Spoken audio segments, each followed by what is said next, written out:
radio for the masses. Headline edition, July 8, 1947. The Army Air Forces has announced that a flying disc has been found and is now in the possession of the Army. If the game is rigged, change the game. Game changer. I occasionally think how quickly our differences worldwide would vanish if we were facing an alien threat from outside this world. This is Fade to Black with your host, Jimmy Church, on the Game Changer Radio Network and KGRA, the Global Radio Alliance.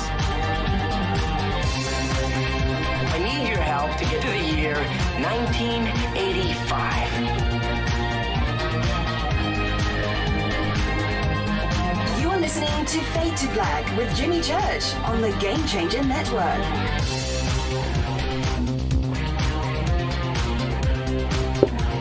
Good evening. Night, Fade to Black.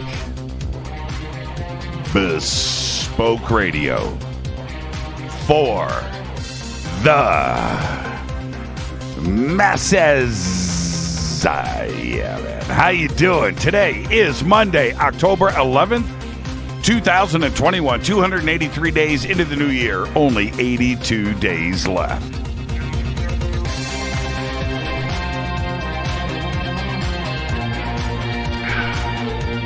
We are live from a bunker somewhere in the middle of nowhere. A total undisclosed location. But it is beautiful. Lots of people snuck in here over the weekend, taking pictures, taking selfies. Man. I got to put a lock on that door. I would like to welcome everybody listening all around the world, all across the United States. Hither and thither, to and fro, back and forth, up and down, east and west, north and south, far and near. This is Fade to Black for KJCR, the Game Changer Network, and KGRA. Oh, no, UNX, Race Hobbs. UNX Network. I did that on purpose. How you guys doing? I'm your host, Jimmy Church. Tonight, kicking off another amazing week here on Fade to Black. Tonight, Dr. Robert Davis is here. We're going to be discussing my three favorite things: science, consciousness, and contact. We're going to be doing all of that, the nature of your reality. We're going to be doing all of that tonight with Bob Davis. So stay right there. Tomorrow night, right here on this program, Paul Hynek. Yeah. Paul Hynek, and it's going to be a great conversation tomorrow night, and so I'll save that for tomorrow night. Wednesday night, Isaac Arthur is back with us, and Isaac, he's got a degree in physics. We're going to be talking about the physics of a tic-tac. Yeah. We're going to be doing that on Thursday night, or Wednesday night. Thursday night's another Fader night with open lines all night long. All right, I got to let everybody know, next month, I will be in Laughlin, Nevada for the Starworks USA UFOs, All the Above and Beyond Conference. That is November 12th through the 14th in Laughlin, Nevada. And Paul Hynek's going to be there. That's right. Jacques Vallée, Colin Andrews, Jaime Maussan, Grant Cameron's coming in from Canada. Yeah, I think that's a video stream. 10 other amazing speakers, tickets, and info right there at StarWorksUSA.com. Click on the link. It'll take you straight to Starworks. If you click on the link below, and we've got everything up in social media. And there you go. So that's coming up November 12th through the 14th. And I keep promising all these breaking updates and things. I'm going to say this. This weekend, I'm flying out of town. Yeah, I got stuff going on. And I can't wait to tell you about it, but I'm flying out of town this week. And Friday morning, oh, man, more on getting up early in the morning in just a minute. And yes, as everybody knows, it was my birthday weekend. Yesterday was my birthday. Today's the 11th. And we had a bunch of people over at the house. We posted videos and pictures and all of that. It was a lot of fun. It was great. And I got a lot of really cool gifts. I'm not going to bring all of those, and parade those through here right now. But I am going to show you this. Casper Parks sent me the Hot Wheels taco truck. That's what I'm talking about. That's a birthday gift right there. Hot Wheels taco truck. And I was going to open this up, and I just thought, man, maybe I'm just going to tack this to the wall and just leave it just like that. Hot Wheels taco truck. Very cool. Thank you, Casper. And, okay. I'm going to leave that right there. I think we'll talk, if we circle back to it, we'll talk more about that on Thursday. It was a great party, and thank you to everybody that was here. It was just amazing. It was just perfect. A special thanks and shout out to Michelle Harris because the morning after, which was yesterday morning, the party was on Saturday. Yesterday morning, she got up and made breakfast, her famous chili relleno, and wow, and it was just amazing. So thank you, Michelle. You are very, very special. Okay, so let's move on. Follow me on Twitter at JChurchRadio. Follow me on Twitter at JChurchRadio. Hello to everybody that is out there right now. unxnetwork.com is just about active. Well, the homepage is there, so you can go and check it out.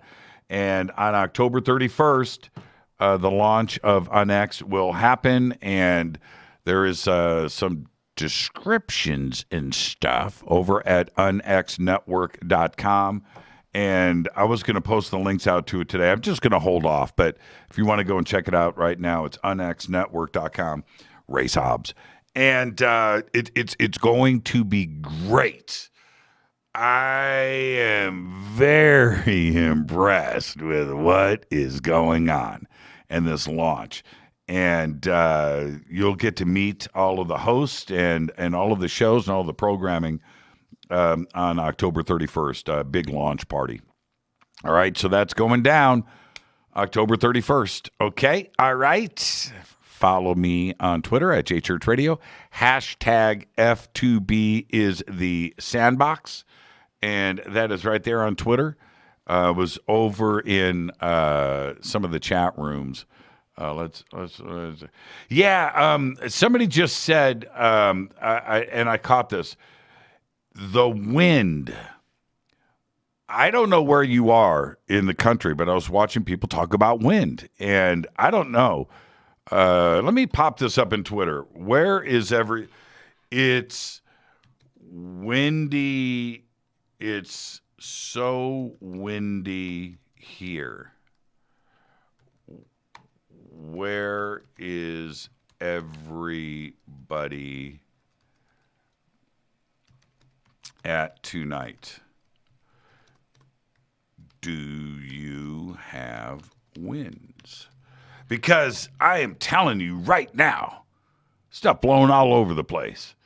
I've got a little bird bath in the front yard, and I was watching the birds.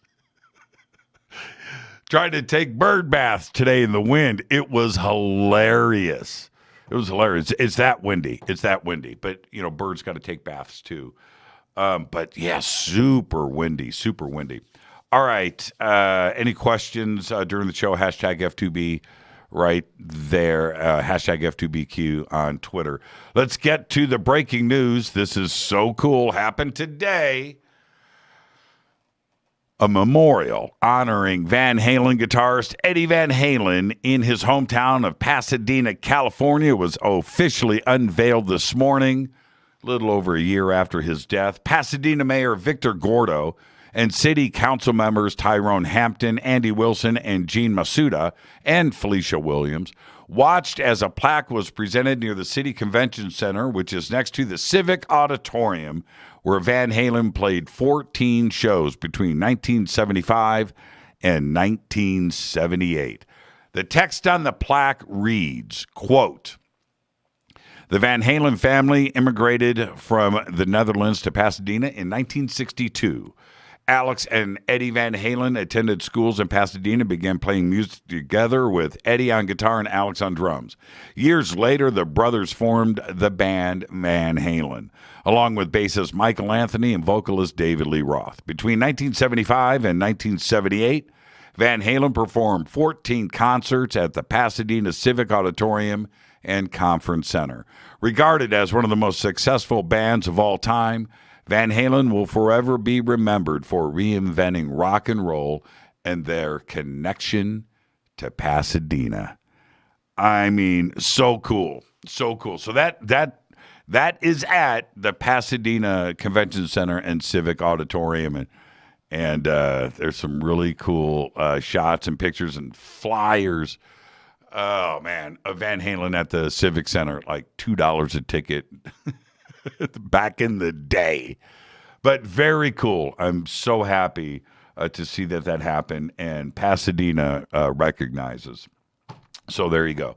All right, NASA's next asteroid-bound mission to explore the earliest days of our solar system is nearly ready to launch. The Lucy, that's what it's called. The Lucy spacecraft is targeting a launch window that opens on Saturday, October 16th.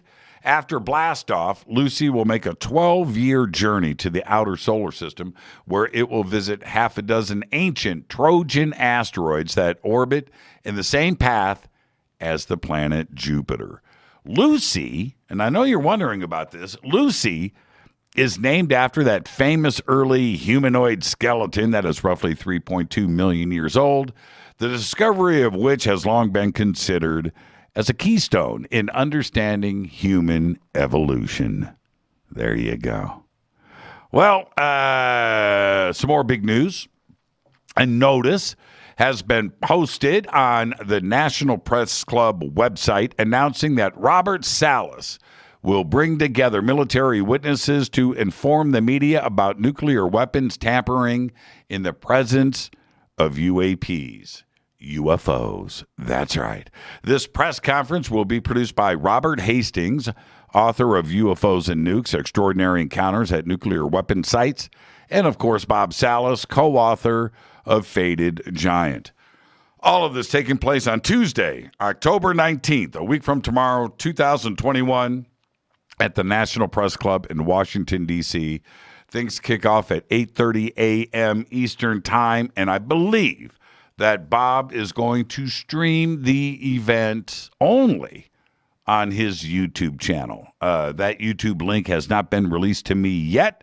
I talked to Bob on Thursday of last week. He's going to release that soon. Okay? All right. Let's get this show cracking. Happy birthday to today. One of my favorites, one of the funniest, Joan Cusack. Joan Cusack. Today, 58 years old. And if you ever wonder, just how funny, how great is Joan Cusack? Two movies that you need to peep out. My Blue Heaven, right there, and Grosse Point Blank. Right there. Maybe her best work, too. Daryl Hall. I cannot believe I'm about to say what I'm about to say. Daryl Hall. Hall & Oates. Daryl Hall today is 75 years old. Right? Think about that. Sarah Smile. She's gone. Oh, man. Man-eater, right? What was that other one? I can't go for that. No can do. You can tell. I should have been a singer. Our dead guy's birthday today is Art Blakey. That's right. 1919 to 1990. Died at the age of 71. Art was one of the greatest drummers in music history. Played with the best, including played with Monk, Thelonious Monk. Played with Charlie Parker, Dizzy Gillespie, Freddie friggin' Hubbard, Wayne Shorter, Hank Mobley, Chuck Mangione, Chick Corea, Keith Jarrett, right? And even Wynton Marsalis. That's right. Art was inducted into the Grammy Hall of Fame and awarded the Grammy Lifetime Achievement Award.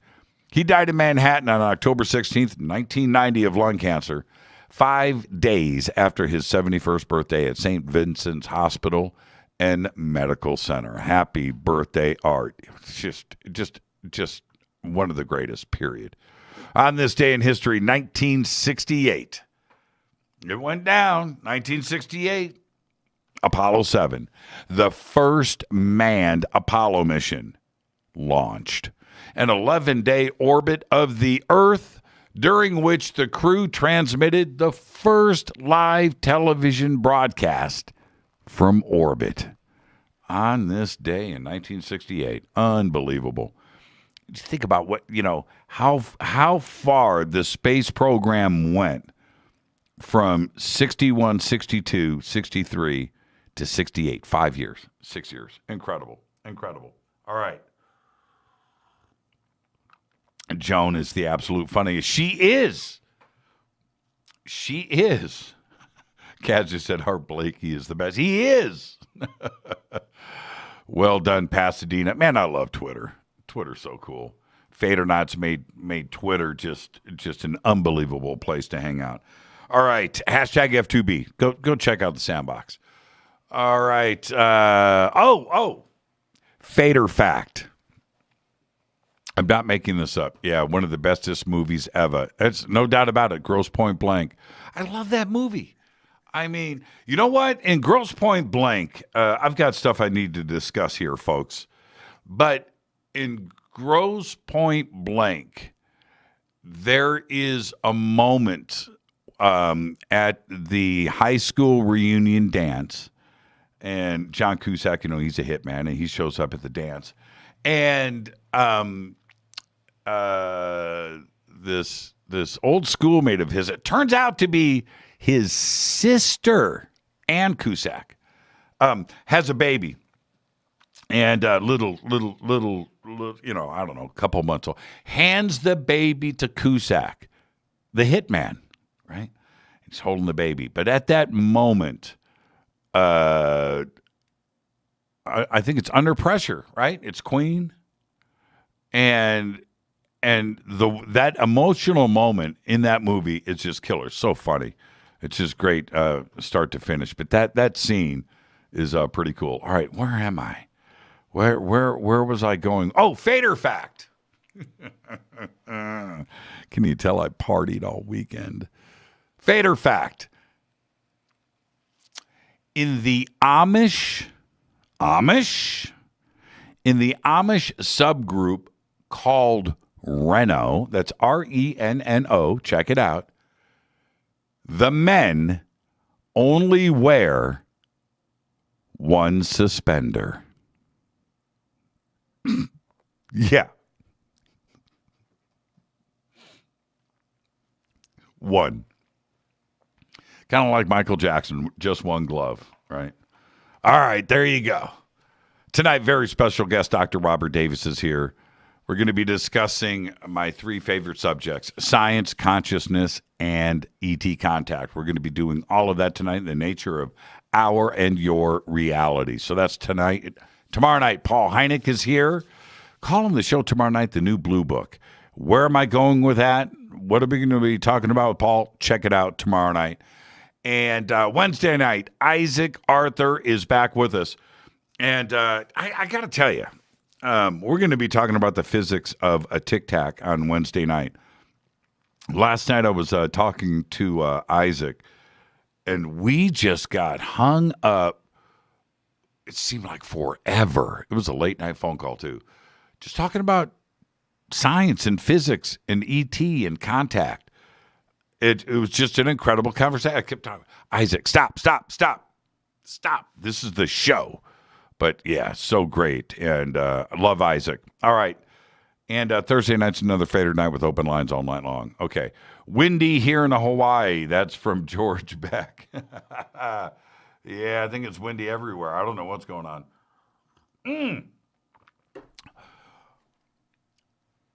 Did you guys see the news this weekend, the coldest record ever was just set in Antarctica. Wait a minute. I thought it was melting down there. What happened to global warming? I'm not saying anything. Don't go there. Save your email. But I can't figure things out, man. I just can't do it. All right. River Moon Coffee. River Moon Wellness. RiverMoonWellness.com. Like my coffee, Doc. So, I had the sleepover. And yesterday morning, and I'm out on the back patio, and somebody says, "You want some coffee?" I said, yeah, okay. I was going to make coffee. They were brewing coffee. I went in, and they just broke into the Fade to Black blend bags. Oh, so funny. Like they were calling my bluff. Of course. They found it, too. It was stashed. And it was really funny. I just kind of let things go. If you need to find something, go open a cabinet. But it was really funny. I had nothing to do with it. RiverMoonWellness.com. Fade to Black Blend, Game Changer Blend. Have the Amazon store. Got the website. The links for everything are over at JimmyChurchRadio.com. All right. Time. And as I said that, I'm looking, Kaz just said many moons ago in Twitter, literally 18 seconds ago, and 7 seconds ago. I take that back. Time. What is it? Well, honestly, nobody knows. Okay? There's lots of theories out there, lots of explanations. Got all that from some very smart people. But just none of that works for me. Now, let me explain something. Anybody that knows me knows that I collect watches. I've got clocks all over the place. I've got watches. I've got a case of watches there. I've got boxes of watches over there. Anywhere you go, you just kind of look around, you'll see a watch. You'll see watches in drawers. And I do that on purpose. I just want to be reminded of time, right? Everywhere. And I've gone through a strange personal experience with it over the last 10 years or so. And in that, time is blasted by so fast that I can't really get a hold of it anymore. I can't seem to slow it down. And I've been trying to find a way to slow it down. But I can't. Well, sort of. But my internal clock has changed over the last year. And especially like the last 6 months. Because in the past, I could sleep in. It was never a problem. I could sleep in. If I got up in the morning, I could go back to back, I could sleep for another 4 hours. I don't do that now. I can't. Now I get up at 8 a.m. no matter what. Doesn't matter how much sleep that I've had. But I've done this on purpose. I'm trying to slow things back down. I want to live and experience more of each day. I do. There's another part to this. And now I cannot, if I get up at 8 a.m., I cannot get back to sleep.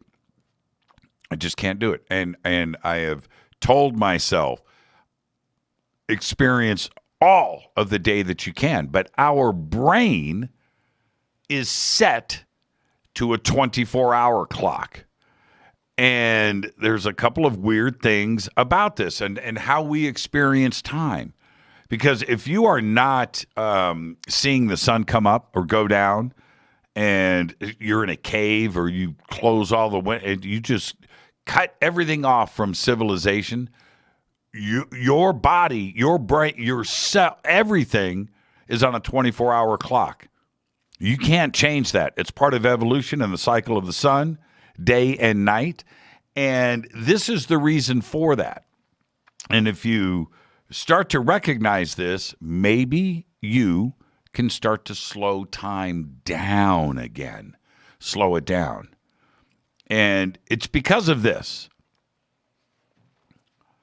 Cells, and it doesn't matter, plants, insects, animals, mammals, fish, us, it doesn't matter. Cells found out something very early on. That if they did their thing during the day, divided, and and they're doing their things and they're replicating, reproducing, that process would get killed by the sun. Radiation. It was never successful.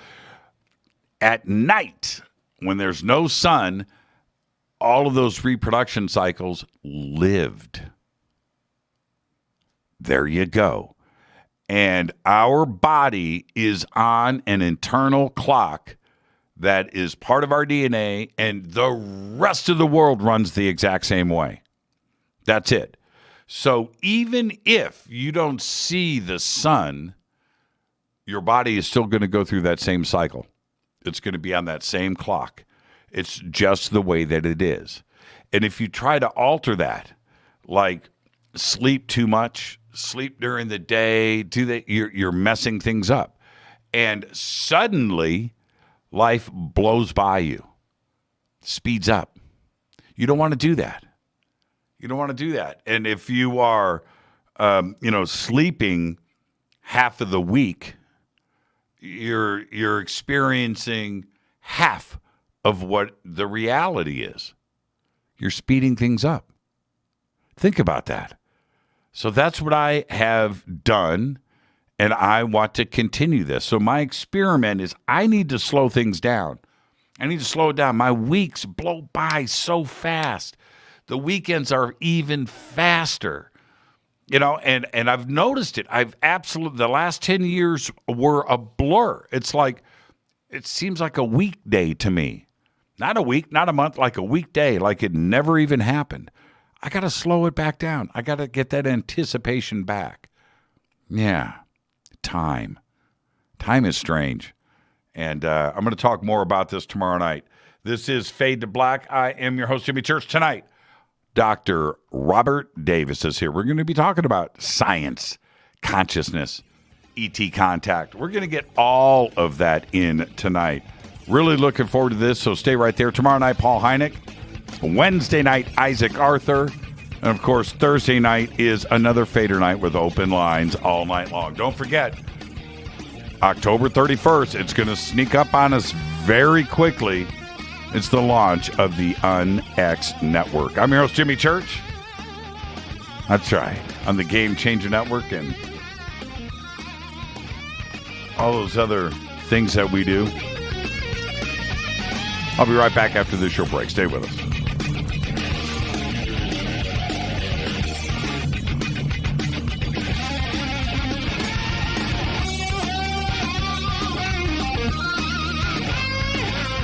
This is Nicole Church, daughter of you-know-who, and you're listening to Fade to Black on JimmyChurchRadio.com and the Game Changer Network. You're listening to Jimmy Church, Fade to Black.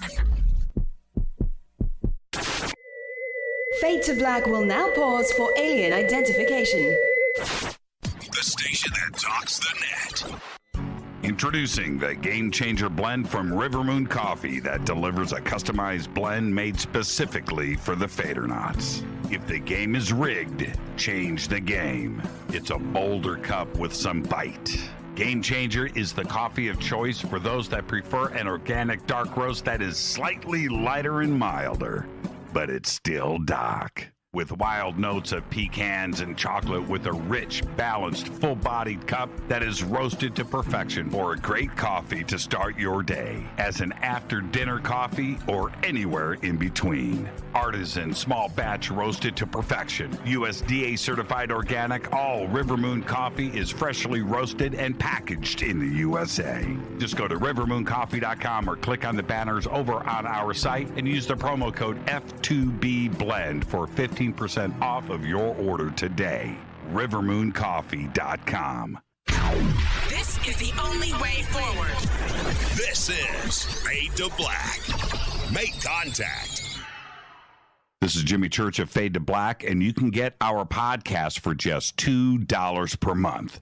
All you have to do is click on the podcast banner over at jimmychurchradio.com. Hi, folks. It's troubling times, and fear is pushing emotions, which in turn pushes health the wrong direction. Do you ever get an ache because life is uneasy? Try Life Change Tea at getthetea.com. Life Change Tea works on your digestive tract, helping to move food through quicker and comfortably so your health is spot on. Life Change Tea may not help with world issues, but it will help with your digestive issues. A glass a day helps keep the intruders away. So, change your life today. Log on to getthetea.com. That's getthetea.com. If your health game is off, get on by ordering Life Change Tea. Getthetea.com. And while you're on our site, look around at the great non-GMO organic supplements. And if you're a sales shopper, go to our specials page and see what's for you. I've been drinking the tea for 12 years, and I'm sure glad for its health benefits. Again, that's getthetea.com. Getthetea.com. The tea that makes you go. Fadernauts, when you think about the future of our country and where we're headed, do you wonder about the food supply? I do. Disruptions in the food supply chain could be disastrous, and they usually occur with little warning. That's why the smartest thing you can do today is to stockpile emergency food, water, and other essentials. I personally recommend My Patriot Supply. They're the nation's largest emergency preparedness company, serving millions of customers for more than a decade. In fact, they're the only source my family trusts for our preparedness plan. You should too. Right now, save 20% off a full 4-week supply of delicious meals that provide 2,000 calories a day. Saving 20% helps too, doesn't it? Especially now. So go to preparewithjimmy.com and get ready. That's preparewithjimmy.com. There's no time to lose. Do it now. 9 out of 10 geneticists agree. Fade to Black is not your father's radio show on the Game Changer Radio Network. Hi, this is Rob Reiner from Anvil, and you're listening to JimmyChurchRadio.com. What's up? I'm Chris. What up? This is Kyle Matthew. You're listening to Jimmy Church Radio.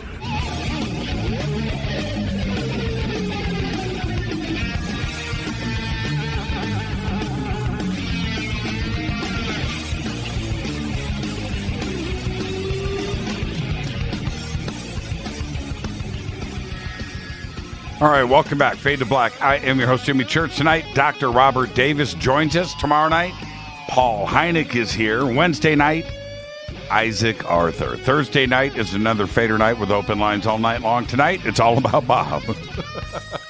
It's all about Bob. He's joining us, and we are going to talk, well, a full evening, consciousness, science, contact, the nature of our reality. He's an internationally recognized research scientist and author. And after receiving his doctorate degree in 1981, he conducted research, taught, and was an administrator for the State University of New York for over 30 years.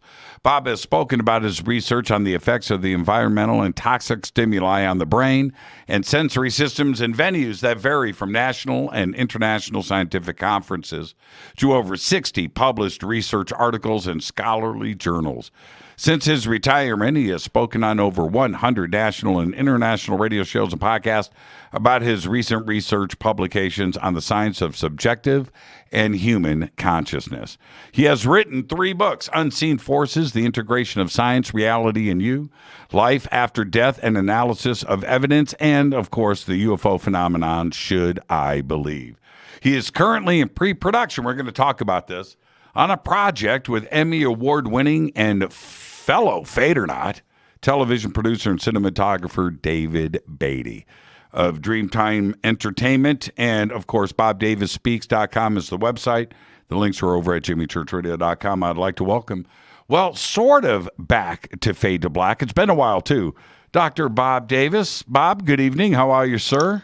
Good evening to you, and good evening, everybody. But I'll tell you the truth, Jimmy. I never thought I'd have a Fader Knot as a co-producer on a film regarding consciousness. I mean, that's the last thing I think of, but it's a pleasure to be with you, and it's a pleasure to be working with Dave Beatty of Dreamtime Entertainment, and we'll certainly get to that over the course of the next 2 hours. Yeah, I'm going to go back. This was probably 6 weeks ago, and Dave and I were chatting, and we have a way of not getting off of the phone, right? We just start yakking, and the conversation that particular day somehow came around to you.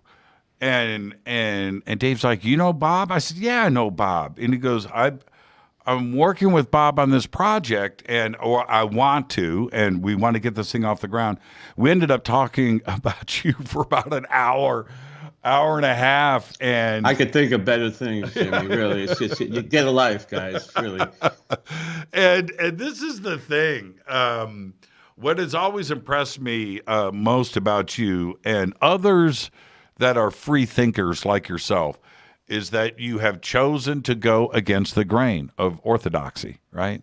To go against the grain of the dogma of the scientific community, the science of the brain, and the subject of our reality and what all of that means. Science has one view, and then there's another view that they don't want to recognize. Is that difficult, or has it been difficult on you to take that left turn and go in the other direction? No, it's a passion for me, like it is for millions of us, especially those who are listening. You have to be a little bit more discriminatory about who you talk to about what topic. You're always going to turn somebody off, but that's true of anything with anyone. But there is a stigma attached to much of this consciousness, let alone many of the other underlying issues, which we'll talk about today, and which is also going to be featured in the documentary with leading scientists that we have recommended and experiencers to talk about issues that are regarded as stigma, and unfortunately so, because we are, I think, and I think many people believe, as I do, that we are on the cusp of a paradigm shift. And the documentary and these individuals who are kind enough to give their time and consideration to be interviewed for it are doing some fascinating research along those lines. We're going to try to remove some of that stigma by adding science to much of the issues and topics that are considered anomalous today. And they range considerably, and they come in all shapes and sizes, not only in the form of a possible UAP, at least some of them, but also near-death and out-of-body experiences, reincarnation, anomalous events, ESP, and parapsychology. So people, when you ask them, have you ever had an unusual experience, it's unusual when you don't hear anything, if they're willing to admit it. Right. That is extraordinary. And you say, does that mean anything to you? And they either deny it or don't give it much thought, while others have an interaction or a peak experience with some anomalous event that they simply cannot explain. And they have a spiritual transformative experience as a result. And their philosophical, personal viewpoints on life are altered from that moment forward. And with fierce passion and determination, they're trying to figure out what the heck just happened to me.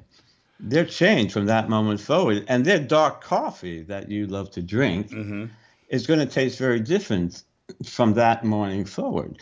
Right. And yes. No, continue. But you're absolutely right, because when that life view changes, everything changes right along with it. Well, the problem right now is that the information we have in various fields are fragmented. That's a problem. They're in various fields. When we talk about consciousness or any of these issues that we're addressing today, they're either in just psychology or just in ufology, in consciousness studies, just in parapsychology. The point is quantum physics, among others. we're trying to integrate that as best as we can. We see pockets where that happens. There are some scientific organizations like the Institute of Noetic Sciences, Dean Radin and co-researchers, there's some others that I have great respect for, but you fail to see the integration on a worldwide basis, a collaborative effort with a uniform agreement on what criteria apply to define the kinds of phenomena that we're trying to wrestle with. Not only do we have a problem with our language labeling these things, we don't have a uniform agreement about what constitutes an out-of-body experience, a UAP interaction. People don't understand what ESP and parapsychology are all about, among all the other issues, let alone quantum physics and consciousness. What is consciousness? The thing about consciousness is we use our consciousness to explain consciousness. That doesn't make sense, does it? It doesn't. No. And that's the reason why many thousands of scholars throughout the centuries have written hundreds and thousands of papers, written thousands of books, and here we are today talking to Bob Davis about a documentary on the consciousness connection. You'd think we'd have the answer. And so you get an Emmy Award winner down in Dreamtime Entertainment in Fort Myers, Florida, and you got a crazy retired scientist like me come together. We're trying to get these scientists together, trying to defragment a system, trying to unify as best as possible. Not that we're going to have the answer, but we like to shift the needle, shall we say, as many people do. And the only way to do so is to reach people. And it seems these days nobody reads books, so I'm out of that business. I gave that up. Let's try to reach millions. And Dave Beatty has done that with his Nimitz encounter documentary, which has 6 million, 7 million views already. Mm-hmm. He's a celebrity. He's a UFO researcher, serious researcher, and now he's a consciousness researcher. The dude is lit, and he's charged up and takes on projects whereby he's enmeshed with it. So I'm learning film production from him. He's learning in part consciousness from me. It's a beautiful relationship, and we do kid at each other, calling ourselves what's his name, Mulder from the X-Files. I never thought I'd feel a little bit like that, but it gets a little cool. It gets a little spooky. But it is a real turn on talking to such marvelous individuals in various fields. Collaborating with them for the documentary, as we are doing. One day it's Dean Radin, research sciences with ions, leading research in parapsychology, to Diane Hennessy Powell, a neuroscientist and psychiatrist doing leading research on consciousness, autistic savants, the brain research. Tom Campbell, my big toe, NASA scientist. Come on. The SIM theory, the VR. Roger Nelson, he was the director of the Princeton Engineering Anomalous Research Lab. These are all people who are going to be in the documentary. I'm learning from them. We are learning from them, and they're as turned on, if not more so than we are. They realize the importance of doing something like this. And they're anxious to help, and that's why I tell people go on our website, the film website, consciousnessfilm.info, and sign up for our newsletter to get continuous updates about the status of our participants. And Jeff Long, Near-Death Experience, Near-Death Research Foundation, Eben Alexander, Proof of Heaven, nationwide bestseller, neurosurgeon, had a near-death experience, gave it up, and now he teaches about his experience, about what John Lennon said so beautifully. It's all about love, and love is the answer. And everybody that has a near-death experience would come to that realization. But it's not only in the near-death experience. Here again, the component of consciousness comes through, whereby, not that we're defining it, because it probably is a physical energy that we simply have not yet fully discovered. simply because we're still operating. Yeah. Let me jump in right there for a second. When does consciousness first appear? You know, physicists and the hard sciences will just tell you it's a chemical reaction. You know, that it's something that happens because of chemistry. I don't obviously go down that road, but what's your theory behind that? When does consciousness first appear? Well, that's a good question. The question is, when did Homo sapiens first appear? Consciousness is probably here long, long before we were. At least that's what I suspect. Not that I have an answer, and please don't misinterpret me. I don't have an answer. I just, like in my books and like in this documentary, here's the evidence. Let's present it in as objective manner as possible and let the audience interpret it as they may. We don't feel it, but we can't be that egoic to feel that we do have the answer to consciousness. That's ridiculous. I don't think anybody does. We simply do not have the paradigm whereby Newtonian physics, which we operate under, is going to allow us to fully understand it.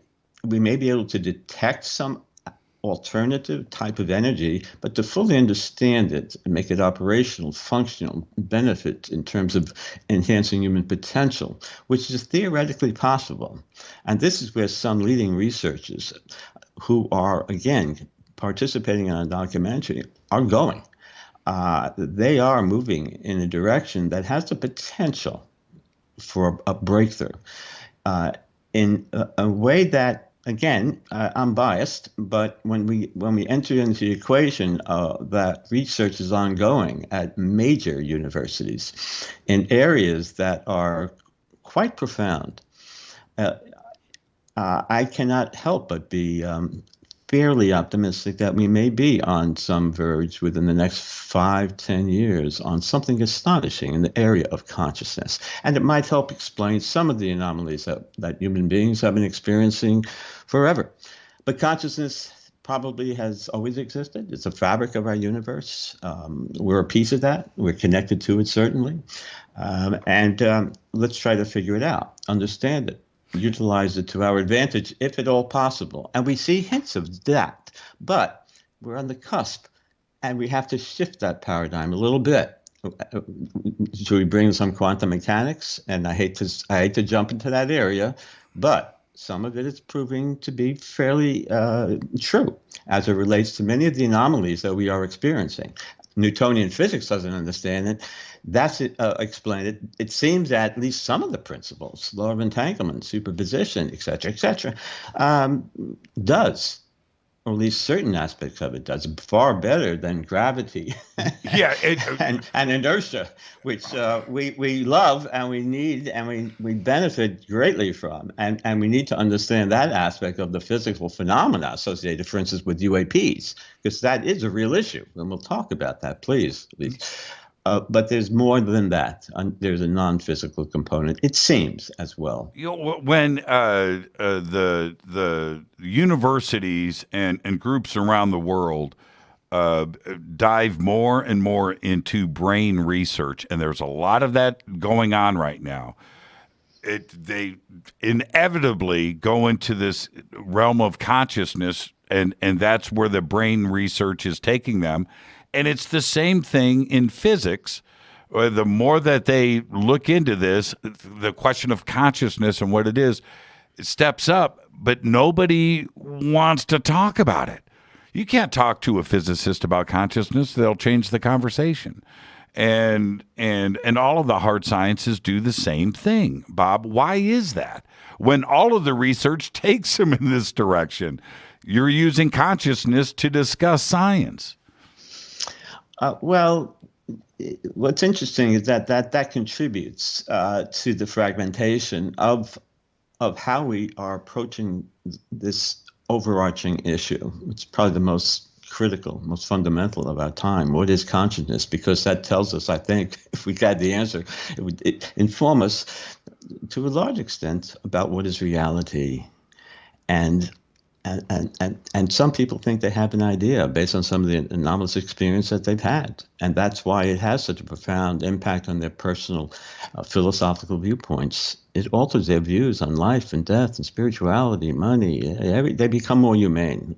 We've heard that before. They simply become more humane after maybe a dark night of the soul, and they have a great deal of anxiety over what happened to me and that spiritual transformative emergency, which is unfortunately not adequately addressed by our society, especially the psychological community. That's another issue in and of itself. There are a lot of people that are unfortunately suffering terribly from such interactions that leave them with great anxiety.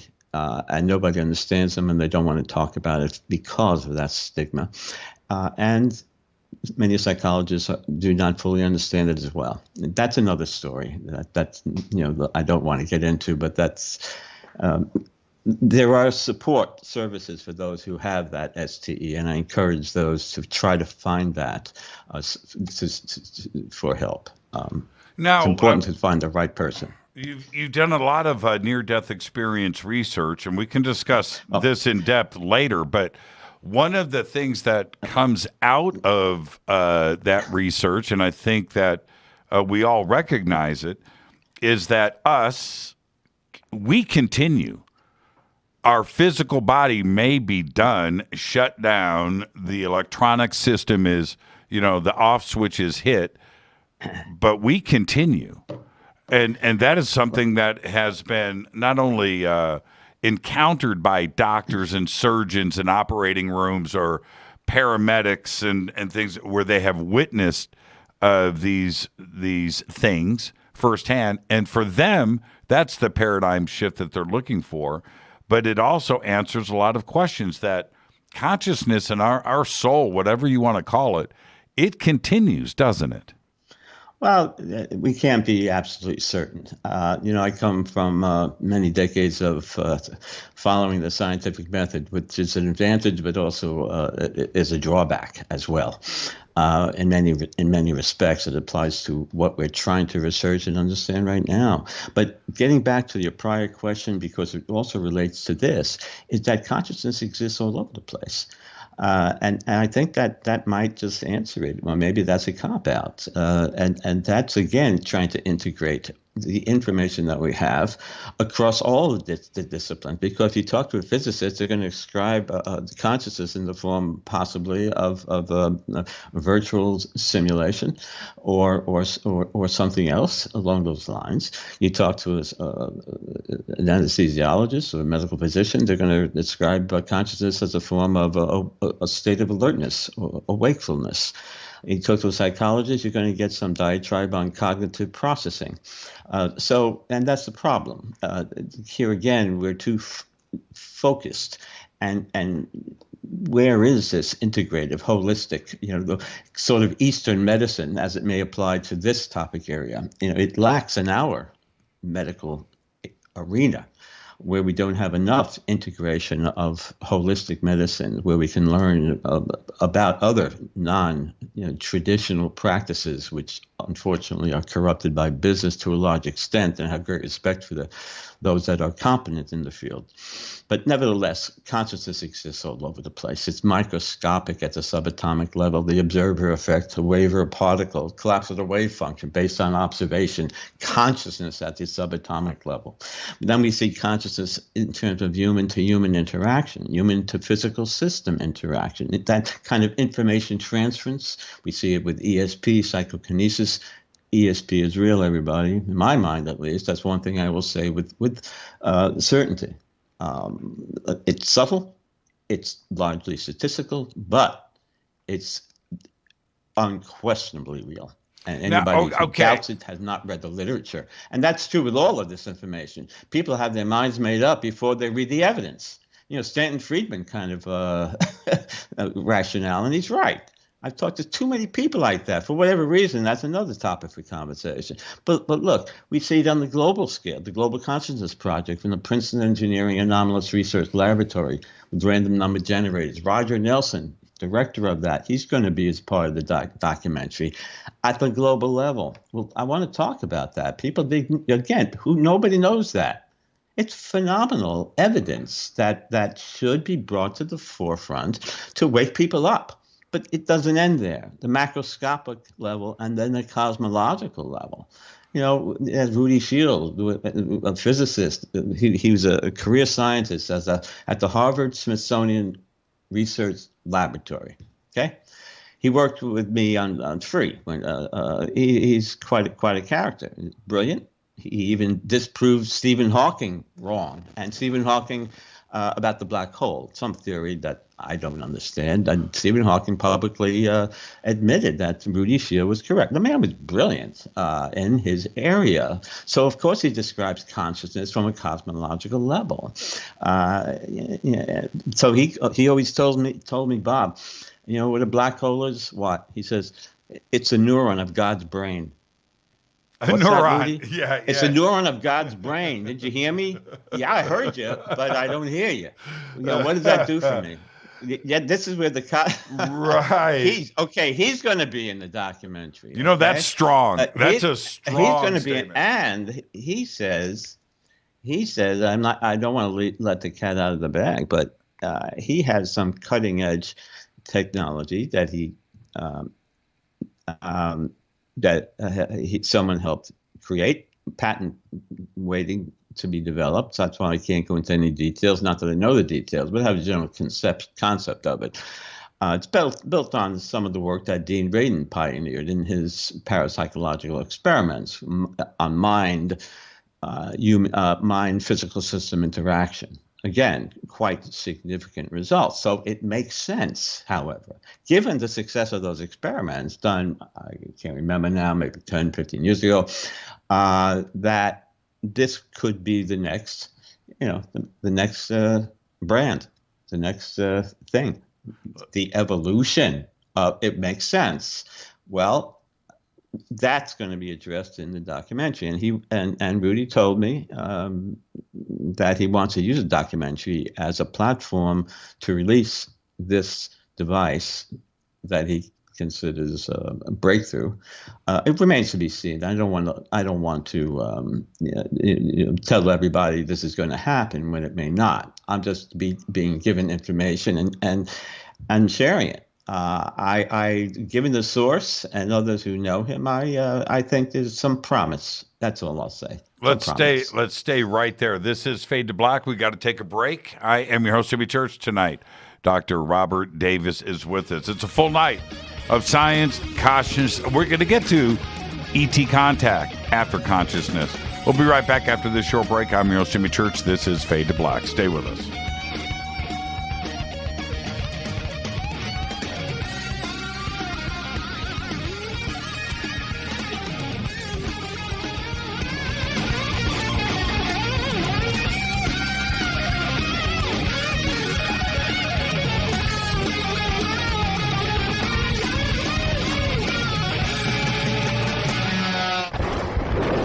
This is Fade to Black with Jimmy Church on the Game Changer Radio Network. This is Billy Carson with ForbiddenKnowledge.tv. Forbidden Knowledge TV has just reached its 1-year anniversary. That's right, 1 year. And as a show of appreciation, we are giving all new subscribers a free 30-day trial of ForbiddenKnowledge.tv. That's 30 days to binge watch thousands of movies, documentaries, conferences, workshops, lectures, yoga classes, meditation courses, and so much more. So log on to ForbiddenKnowledge.tv from your computer or mobile device, or get the Forbidden Knowledge TV app on Apple TV, Roku, Amazon, iTunes, or Google Play today, and use coupon code 30daysfree. That's coupon code 30daysfree on ForbiddenKnowledge.tv today. Because you never got that pony you always wanted. Damn it. Jimmy Church and Fade to Black on the Game Changer Network. Listen, I know, and you know, that you've always wanted your first crystal skull. Or maybe you're a collector just like me, but you just don't know where to go to find the real thing. Then I met Carolyn Ford over at EinsteinTheCrystalSkull.com. Carolyn is the guardian of Einstein, one of the most respected ancient crystal skulls in the world. All of her unique skulls have been imprinted sitting with Einstein in his sacred lodge and are carved from the finest gemstone and materials. Imprinting is the process of receiving the ancient wisdom from the master skull or master computer. Einstein, the ancient crystal skull. To see Carolyn's current collection of crystal skulls, just visit her store at EinsteinTheCrystalSkull.com or click on the banner over on our site. Don't forget to use the promo code Jimmy at checkout to receive 10% off of your order today. That's promo code Jimmy. Finding your first or next crystal skull is easy. Just visit EinsteinTheCrystalSkull.com. When you take the beans from Central America with dashes of Indonesian and African mixed in and then roasted to the dark side of fade to black, you create the ultimate brew of fringe.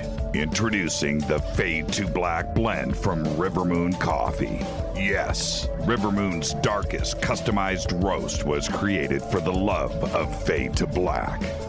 The alchemy of masterful roasting and smoking the beans is in every sip of this full-bodied, dark Java. I need my coffee dark, deep, with distinct bittersweet chocolate highlights, just like the bunker. Leaning further into the darkness of the roast is Fade to Black blend from River Moon Coffee. Just click on the banner at jimmychurchradio.com and use the promo code F2B blend for 15% off of your order today. Hello, I'm Katie, and you're listening to my main man, Jimmy Church, on jimmychurchradio.com. Hi, this is Ray Hobbs here, repping the planet, and you're listening to my good friend, Jimmy Church, Fade to Black. This is Toby Kebbell. You're listening to jimmychurchradio.com. Don't hurt me, Jimmy. I'm only little. Hey, I'm Adrian Grenier. And this is Ari Gold. We're the Honey Brothers. We're also Honey Brothers. Hey, I'm Adrian Grenier. And I'm Ari Gold. We're the Honey Brothers. And you're listening to Jimmy Church. The Revolution. This is Jimmy Church of Fade to Black, and you can become an official Fadernaut by just going to our membership section at jimmychurchradio.com. Hello, this is Serena Wright Taylor from Conscious Life Expo, and you're listening to Fade to Black with Jimmy Church, who holds the Lucky Pony record for the best astrological chart since 1963. True story. This is Micah Hanks of the Gralien Report, and you're listening to Jimmy Church on Fade to Black.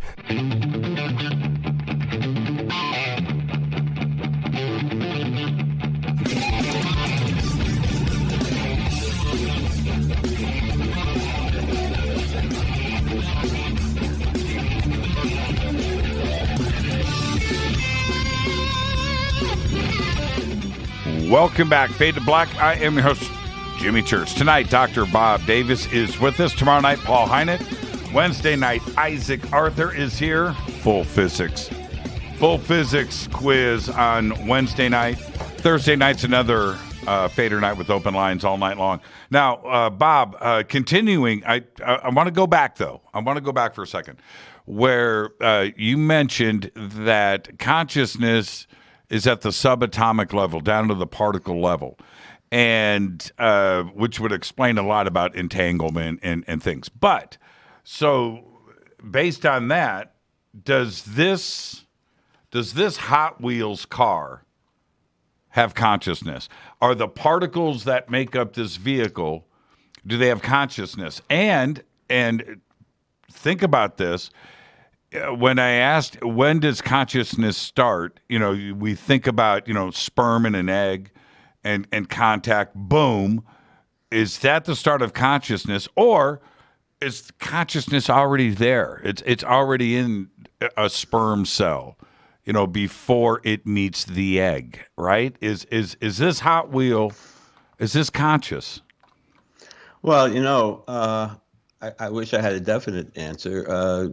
What's his name? Tononi says everything is conscious and actually applies a unit of PHI, phi, to it. But you're asking the wrong person. For one thing, I normally go to bed at 7:30 every night. I gave up coffee about 3 days ago, so I'm irritable. And guess what? To stay up to 12:30 tonight, I'm drinking coffee. Yeah, so now I got to withdraw again. No, what? Your mug is this tall. I'm just letting everybody know. And on top of that, that's 3 strikes, Jimmy, if I may say. I'll get to your question in a second, but I'm punchy. I'm using an excuse. And then I tell my friends, hey, I'm on the Jimmy Church show. They go, oh, that's cool, But it's Monday Night Football. So now they're all pissed at me, because I have to listen to the show. It interferes with, so that's 4 strikes. And now you're asking me, get this, everybody. You're asking me, is a Hot Wheels conscious? Yeah, you expect me to give you an answer? Jimmy's cracking. But it has to be though, Bob. It has to be. It has to be that way. Well, it's all relative. A human is more. What are we defining as consciousness? It goes back to that. What's the criteria for consciousness?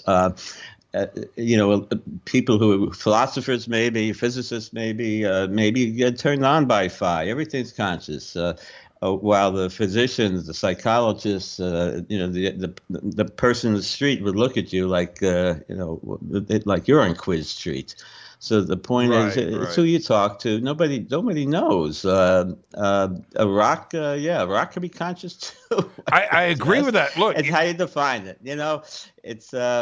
It's the fact that it's there and the human is observing it and it impacts us in some way. And if we sit on it and enjoy it, maybe that's in some way we're having a resonant bond with it, physical or otherwise.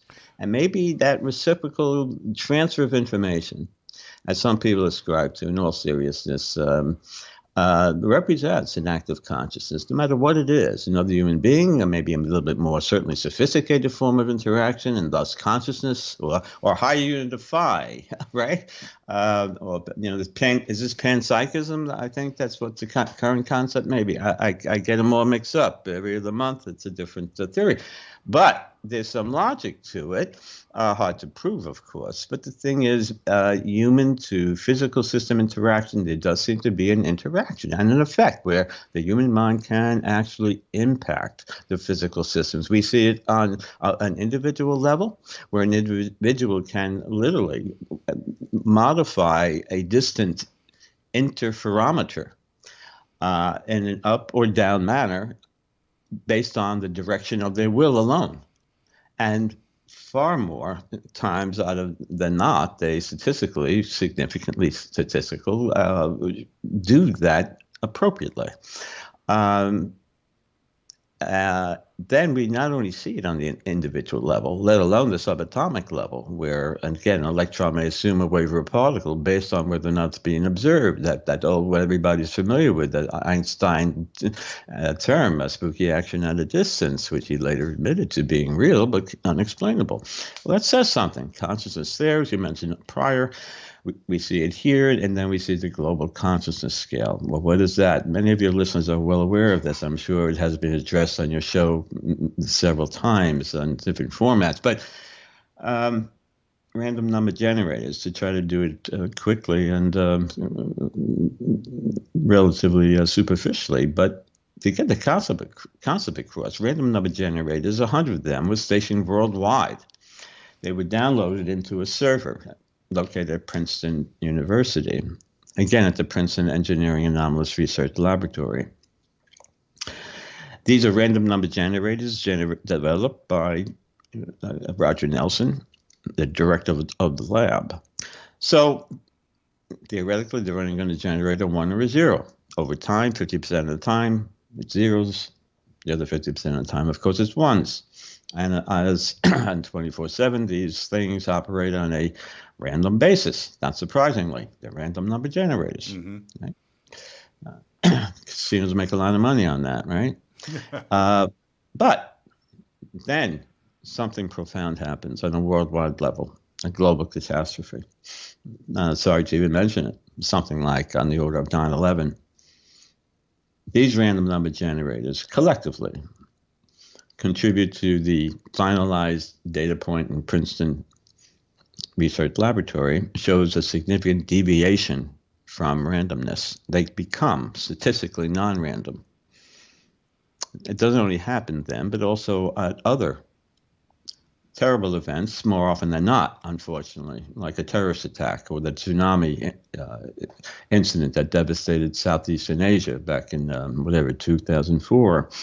The election of President Obama, among many other things, that draw the collective attention of millions, if not billions, worldwide to one single catastrophic, oftentimes, or momentous, miraculous. It could be a happy. Event. It could be a happy event. We see it there. It's subtle, but these are the people who analyze the data are thoroughly convinced that it could not be an anomaly. And because we see it at certain times that are unique in terms of global consciousness, I encourage people to look at the data. It's actually ongoing right now. You can see a real-time global consciousness project type of mapping of this. It's kind of interesting. Nevertheless, we see it globally, and we see it here again. The point is, it's not surprising that we come to a reasonable conclusion, I think, that consciousness is a fabric of our universe. Well, what does that mean? Well, it's still theoretical. We have experts that are going to point out these individual aspects of consciousness that permeate our reality. The question is why? What's in it for humankind? How can people benefit, if at all? And I don't think we, at least in our generation, have much of a chance to benefit very much. But down the road, it doesn't take much keen insight to figure out that some aspects of consciousness or some way, either medically, psychologically, or otherwise, or a breakthrough through the understanding of a separate type of energy. Maybe it's a torsion wave energy that some physicists ascribe to, that Diane Hennessy Powell also addresses in her current research on science, and makes the analogy with reasonable logic that the brain may act like a torsion wave interface, or an interface, shall we say, a physical interface between torsion energy that exists external to the body and within the system. Here again, we're talking about biophotonic energy that has been found to exist at the subatomic level, that has been shown to be emitted from DNA. We're talking about a torsion wave force or spinning force, and everything in our universe is spinning. Think about it. That's quite obvious. Even water going down the toilet's going to spin, let alone the planets around the sun and everything around and around. Well, torsion energy is not very well understood, but this type of energy may very well, again, may serve to act as sort of like a carrier wave for electromagnetic energy that's mediated from the body, from the DNA or cellular structure of the body, and certainly the brain in particular, because this is obviously where the seed of thought and abstract reasoning lie. Maybe there are quantum processes occurring here. And if you listen to some people who do research in that area, we come across the OR theory, or the orchestrated reductionist theory, that explains consciousness on the basis of quantum processes that are occurring within microtubules of the brain. I suspect you've had many people on your show in the past who have addressed some of that. Again, theoretical. The point is this. I think you see the point, whereby we have this subtle but real events that indicate the existence of consciousness, not only in the reality, in terms of theory, in terms of practice, in terms of experimental evidence in the laboratory, in the field, but also on a personal level. What is often missing here is the science of the subjective, something that we are also going to address in the documentary. the paradigm shift, and the reason we're on that cusp is that because so many millions of people are continuing to experience these profound effects, profound anomalous experiences that come in so many different shapes and sizes and forms. We all know about it, but what is science doing about it? Well, they have their hands tied, and we can't look to science for the answers because Newtonian physics was not designed to answer these kinds of questions. Let's not blame, that to all that much. We can put point blame elsewhere. That's why a paradigm shift is needed to incorporate some of the theories in quantum mechanics, those that certainly are more provable than others. Obviously, let's not go haphazardly say quantum mechanics is the answer to all of this. Some parts of it might very well be, and we're seeing good reason to suspect that it is. And we see quantum processes in the brain. We see quantum processes in many areas of daily life. Life itself is a quantum process. It's an infinite number of potentialities that exist in front of us. What do you want to do tomorrow? You have an infinite potential to do anything you want, just about within reason. But there it is. Life is a quantum process. We're governed, in a sense, by it. Maybe quantum processing, and it is very esoteric, controversial, debatable, but it is real. And it explains much clearer many of the anomalous activities that people experience subjectively, much with greater definition, more clarity, and, in my mind, better theory than classical, traditional Newtonian physics ever can. So we have to start incorporating more of that into the equation carefully, very selectively, just like we have to be very selective in how we analyze the evidence when we talk about all of this. There's so much nonsense out there, and we all know that. And that makes it hard for us as consumers to figure out what's objective and what's the sense from the nonsense. The point is, even if we did have the answer to something miraculous, how would people know? People don't seem to be unfortunately, people don't seem to be all that interested here. And that's why you need, it seems to be, these visual social media kinds of networks and print media, we understand, is not cutting it like it used to, certainly. So the only way I could the only way I can have the few things left to share with everybody is through a documentary. In fact, when I was writing my book, Unseen Forces, I always thought it would make a good documentary. I'm very serious for some strange reason. In fact, there's some synchronicity, if I may digress for a minute or two, with Dave Beatty as it comes to mind, because it does relate to consciousness, the concept of synchronicity, noted, of course, by Carl Jung, where timing and meaning occurs simultaneously, that has a major impact on the person that experiences it. And it extends far beyond the simple chance or coincidence. And many people understand this. We all have coincidences, but this is like a big one. It's a big one. Anyway, after I was toying with the idea of doing that documentary on that book, Unseen Forces. I've just said, I'm retired, I have free time, what the heck? So I said, okay, I'll send out an email. This is who I am. What do you think of this idea? And I lived here down in Florida.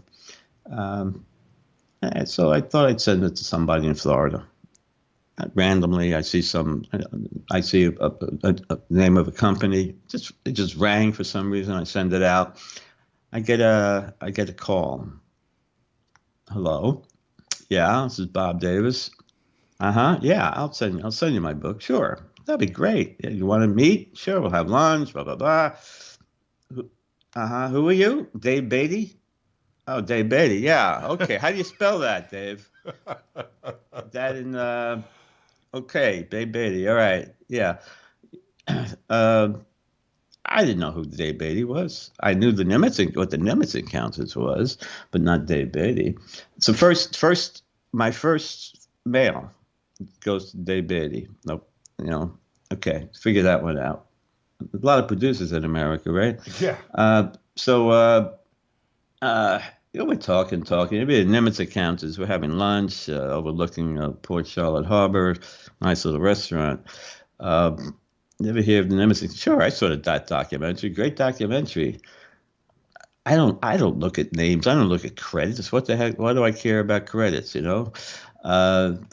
Beatty, didn't ring a bell.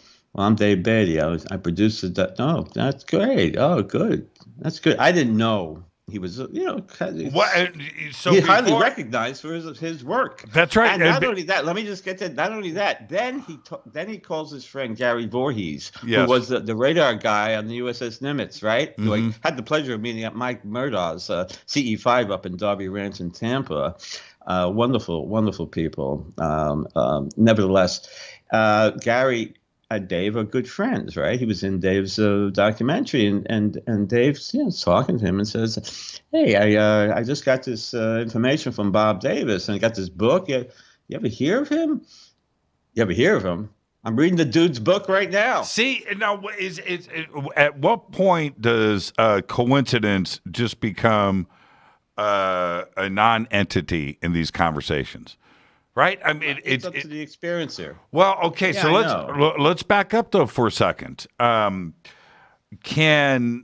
we're going to stay here, where you brought up black holes earlier, and science, a big chunk of physicists today subscribe to all information stays, even if it passes through a black hole. The information stays. If consciousness, and we're talking about an electromagnetic, universe. Can consciousness be dismantled? If it passes through a black hole or something catastrophic, does consciousness, does the information, does it ever go away, or does it stay there? Well, I don't know, but I'm tempted to ask Rudy Shield that question. That's a good question, and they talk about this mathematically derived. I don't understand that, but right.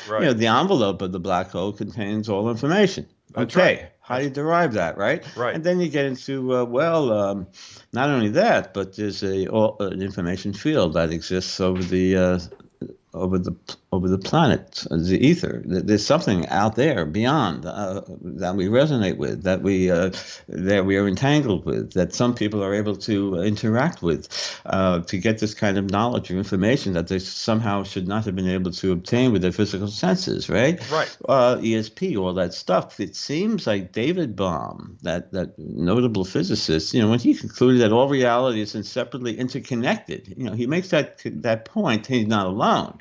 There's many scholars who've received Nobel Prizes because they believe that consciousness enveloped the earth. They believed in things that if I said it to you, your eyebrows would raise. Yet they're being, but we forget that. People contemplated consciousness way back when, and maybe at various times it was even more accepted than today. Maybe Newtonian physics didn't do consciousness justice, and we're just revisiting it again in a manner that we think is important. And maybe for whatever reason, I don't know. Maybe we're just trying to figure out something that people have always figured out ever since they started drawing these funny looking shapes on cave walls 40,000 years ago. We're doing the same thing. They're interacting with something they couldn't explain. We're interacting with something we can't explain. It's like a UAP. We're interacting with a UAP. We can't explain it. Well, thousands of years ago, they're probably interacting with the same phenomena. They couldn't explain it. So we see their explanation where? We see it in the Bible, in folklore, in stories of the past. And it makes no sense to us because they may have been trying to explain the same phenomena we are experiencing today. Why should we just be experiencing UAP now, ESP now, near-death experiences now, OBE now? People more likely, we're human beings. Doesn't matter what year we were born. Why didn't they experience it thousands of years ago? Well, they may have described that and their dreams, which they couldn't interpret or understand in various folklore, and which leaves us all the more perplexed about what they were getting at. But the thing is, they explained it in the manner that they were only capable of explaining, given the science of the time, given their ability to express themselves at the time. We're doing the same thing now, at the time, 2021. And going back to Isaac Newton, and I don't know where things went sideways, but before we get into a philosophy versus science versus consciousness discussion, his math and the way that he presented it is still in use today. It's the foundation of so much. But he was also one of the most conscious, spiritual people out there, and he was able to accept both worlds, and he was an alchemist, right?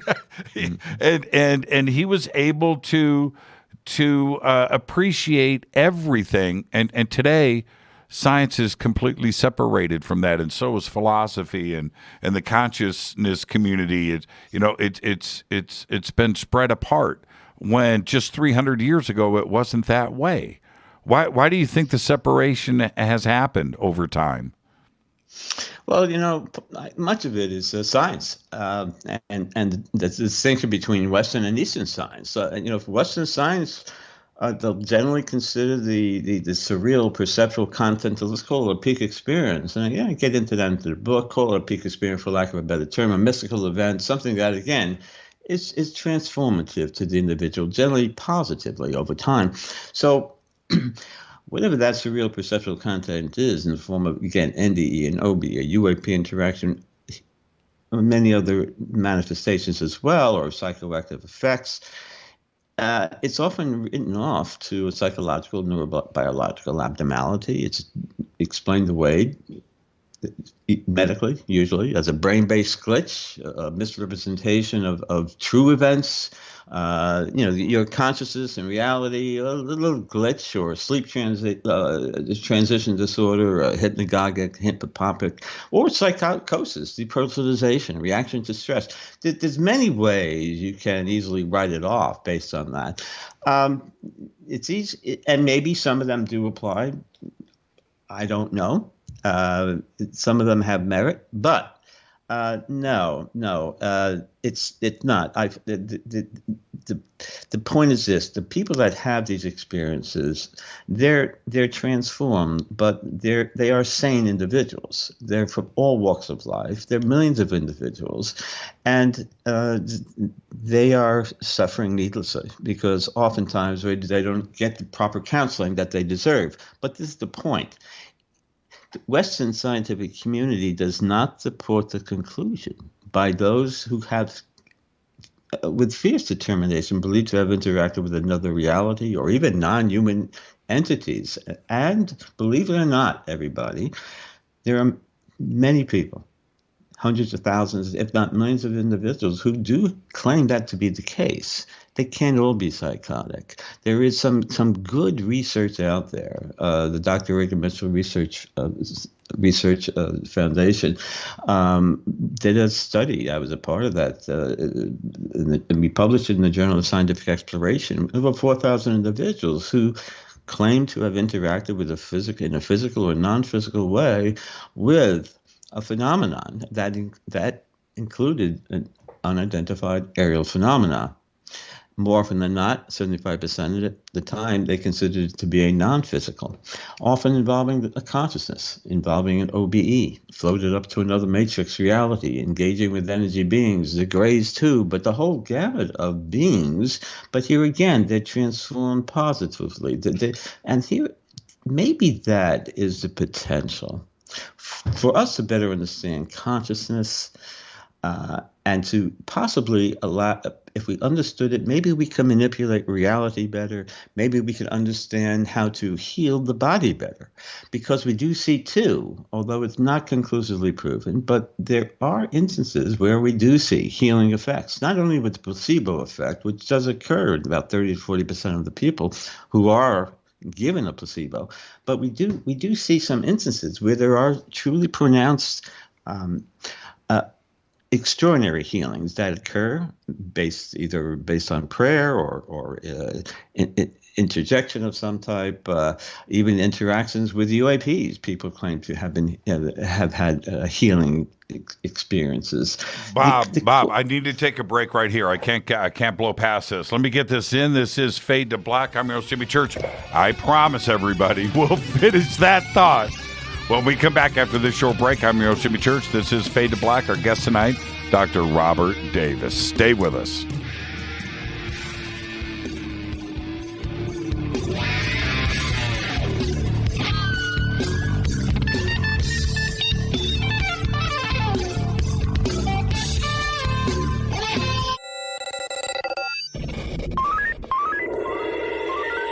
Way out here, we listen to Jimmy Church. You're listening to Fade to Black. Always on the edge of the hottest alternative talk. Jimmy Church with Fade to Black. ¿Qué tal, mis amigos? Yo soy Mario Carson, el tiburón, y los invito para que escuchen a mi buen amigo Jimmy Church Radio. ¡Claro que sí!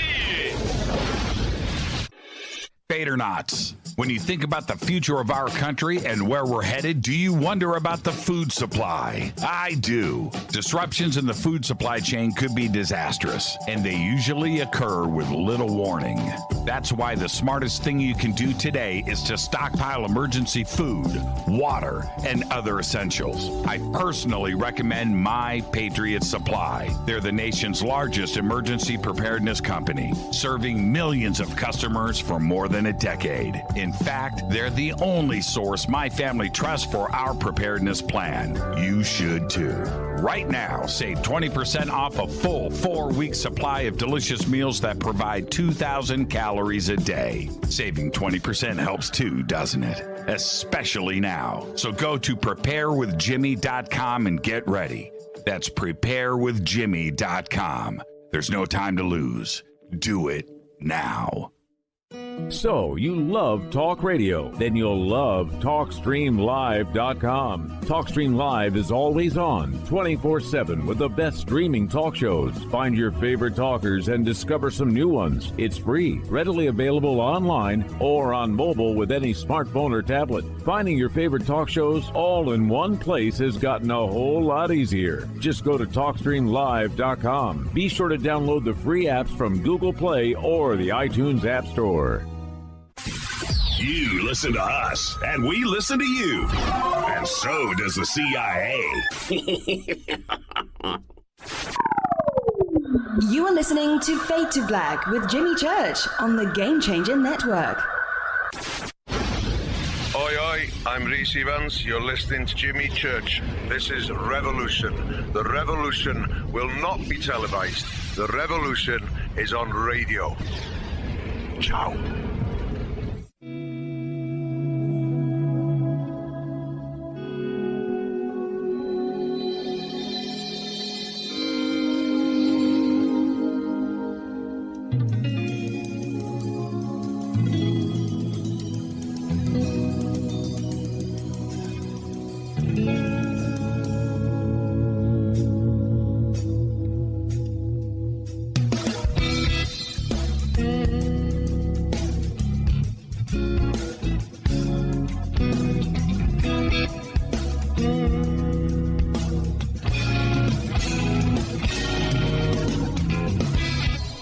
Welcome back, Fade to Black. I am your host, Jimmy Church. Our guest tonight, Dr. Robert Davis. More with Bob in just a second. I want to talk to you about My Patriot Supply.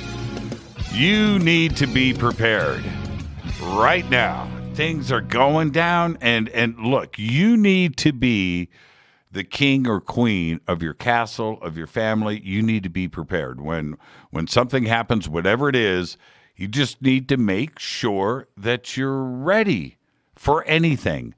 Visit right now, Prep with Jimmy, preparewithjimmy.com. The links are in the video description box below. We've got great deals going on over there right now. Got a great water purification system too as well. Head over to preparewithjimmy.com and check things out. I have in my garage, I have got a couple of large plastic totes, and they're stuffed. Everything is there. I am ready to go. I've got batteries, I've got lanterns, I've got USB charging devices, I've got Bunsen burners, I've got butane, I've got things, and I've got all the food that I need. Anything happens, I am good to go. So head to preparewithjimmy.com.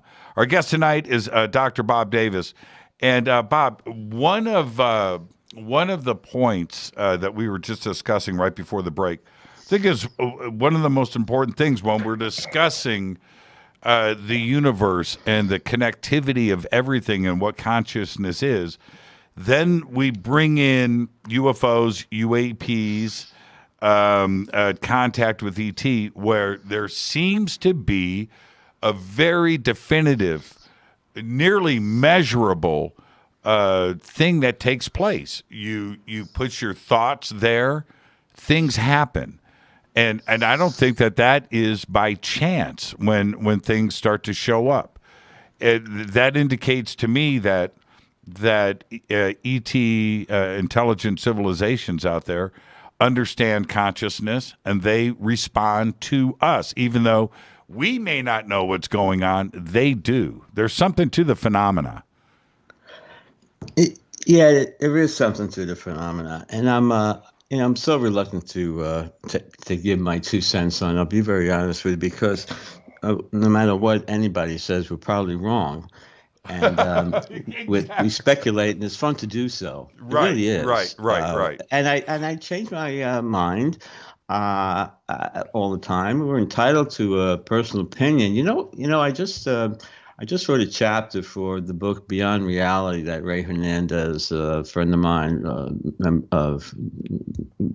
member of FREE, now the director of the Consciousness and Contact Research Institute, which I'm also a member of. And he's coming out with a book, Beyond Reality. A lot of people are contributing to that,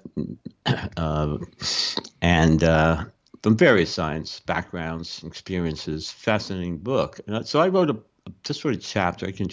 And I wrote a piece in there on interactive aerial phenomena and plasma. Okay, this is where I'm going now. What's today's latest theory? And I don't want to even talk about the Long and Elizondo and all that. I listen to you and that, and it's kind of interesting, but it means something and nothing. I can't take it seriously. You don't know what's real, what's not. But it's entertainment, and there could be truth there, and there is some truth there. You go figure it out. Where is it? So there's sense and nonsense, I think.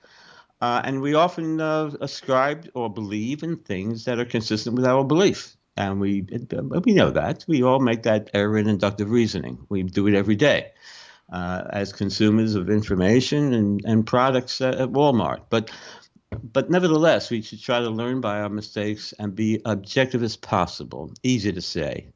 I try to be. It can't be all the time, but we're all human. But look, so I'm playing around with plasma, and there's very poor Vegas odds on this one. But let me explain this long shot, okay, pal? Or James, I'm really getting punchy. It's late for me. I got to tell you. Look, I make the case that plasma we know is the fourth state of matter. This is where I'm going with it. For all I know, they're green men from Mars. That could be the answer, or we're the new kids on the block. They've always been here. It's not a unique idea, but it makes sense to me more than anything. It's like the life forms on the water. We have them in the air, but plasma is kind of interesting. And there is some evidence. Here again, I'm trying to put the pieces together. Why? Well, I'm curious for one. I also love playing chess, and I look at the documentary like I'm playing chess. I can move pieces about the research evidence to where maybe there is some victory in the sense of a journey. Here's a journey with plasma. Okay, we know it's the fourth state of plasma, right? And astrophysicist, I believe his name is Harvey Rutledge, he studied light plasma. Light phenomena in Missouri for something like 10 years back in the 70s. It was very common there. I'm not even sure if it still is. And he looked at the relationship between us and the plasma or the light phenomena, and he looked at it as like a game. He had the opinion that they were pseudostars, and they would form balls of light, divide, join, multiply, they spiral, they go into an open area, they hover in place, they pause, they blink out, they do all these things, strange kinematic phenomenological things. Well, what do we describe them to? Tectonic stress, ball lightning, whatever earth lights have they've been called. But they give the nighttime appearance of a UAP. They can present different colors. This fuzzy in appearance, and how many fuzzy appearances to photos have we seen? So they're not a clear outline. I don't recall ever seeing a legitimate clear out. Well, maybe there are. I just don't know for sure if it was a valid UFO. But let's add to the evidence. There's research that's done by this is a General Physics Institute in Russia. I think it's called the Russian Academy of Sciences, and they study the behavior of inorganic materials that are in plasma, and they basically came to the bottom line opinion that it appeared as a primitive life form. Besides the fact that it gives us this radiation, there's beamed light emissions. Here again, they can form into different shapes, morph, split, all that. But then it doesn't end there. Dr. Massimo Teodoranti, he's an astrophysicist. He studied the Halen lights. That's more well-known, right? And he studied them for decades, at least for two that I'm aware of. And he concluded very similar things that Rutledge concluded. In fact, Rutledge at the very end said that he communicated or was able to interact purposefully, willfully, with these light phenomena. Well, Teodoranti, I doubt Massimo Teodoranti knew of Rutledge. Maybe they did. It's possible. It's possible since they're in the same field. But nevertheless, he always ascribed to the lights that the light phenomenon has down as geomagnetic, plasma-based, but not a life form. Now, that's something that's earthly in nature. Nevertheless, he came up with the same conclusions that Rutledge did. I was able to interact with it. I was able to communicate with them. There was synchronicity. There was hypnagogic images. They made weird geometric shapes in the sky. Very similar conclusions to what Vallée and Hynek came to when they talked about interactive phenomena, that they have a control over us, that they speak to our spiritual side. They say they sometimes love to induce what was the quote? Both marvel and terror. Something like that. This, again, anecdotal information, but how best to understand a phenomenon than to hear it from those who experience it. But we need the physical. We definitely need the physical understanding of the phenomena as well. It does appear to be both, and we need to integrate both pieces of information, possibly, to better understand it, you would think, at least. So is there a type of consciousness, is there a type of intelligence with this type of phenomena? It's hard to say, but why don't we take it to the next level based on some of this, based on even what David Bohm said? He regarded plasma as a basic life form as well. Now, not that they're right, but why don't we also try to communicate with the UAP during CE5s, rig up some electromagnetic triggers, optical or microwave. What I don't understand the high tech here. That's Gary Voorhees and David Beatty's area more than mine, I think. But they can be optimized to modify. Let's pulse lights towards them, not interfere with airplanes, of course. If that can be avoided, obviously. I mean, we certainly would, but vary the amplitude, the phase, the frequency, see if we can interact, something along the lines of, I hate to use that analogy to that movie. What was it, the name of that movie where that scientist, the anthropologist interacted with the creature? Forbidden Planet? No, more recent. And they had different weird shapes, symbolic shapes on the glass. You're talking about Arrival. Yes. Arrival. Yes. That's what I mean. Well, it may not be too far from that. Maybe we can do that with, I don't know, emitted beams. People with far better understanding than I in that area could consider that as a possibility or not. But let's make more use of these CE5s, which are very popular. And there certainly is something to it. People do claim to interact with it and to willfully bring it down. And I'd like to start participating in it. I did, as I mentioned earlier, at Mike Berberg's at the Derby Ranch in Dade City. And now you just got back we're going to try to film it with Dave Beatty and Gary Voorhees. We're going to bring out the crew and see if we can throw some high tech at it. I'm going to sit back and watch and enjoy. And hope we hit something. Huh? Bob, you just got back from the CE5. Did you see anything interesting? I didn't. Some people did. I wouldn't say there was a home run, but there may have been afterwards, after I left. There have been, from what I understand, in the past there. And I've seen the pictures. It's on their website, and I don't have that link to me offhand. But here again, what is it? I don't doubt that people are interacting with something. Is it something like the Hasdallen lights, or something that we simply can only theorize about? Have you had your own sighting? Do you consider yourself an experiencer? Back in 2012, Sedona, Arizona. Love that area. With my wife, exploring the night, walking around. I saw an orange orb in the night sky. Clear orange orb. It shouldn't be there. Hard to estimate the distance and size. I'm not good at that, but clearly unusual. It could have been electromagnetic. It could have been a few things, but hard to say. But as I kept watching in awe, one other one either emerged from behind it or from within it. It's hard to determine the depth of the relationship between the two. Mm-hmm. They were two separate orange orbs, typical of what you see consistently when we look at orb pictures of the orange variety. And after a few minutes, they winked out. Well, it left an impression. Right after that, I wrote the book, The UFO Phenomenon, Should I Believe? I always enjoyed that. Millions of us did back in the Star Trek days, and Apollo and Gemini and Mercury. Come on, how can you not? So we got hardwired with that. But when you see it, yeah, it gets your attention. And when the interaction is a little bit more close and personal, I would suspect it gets more of one's attention.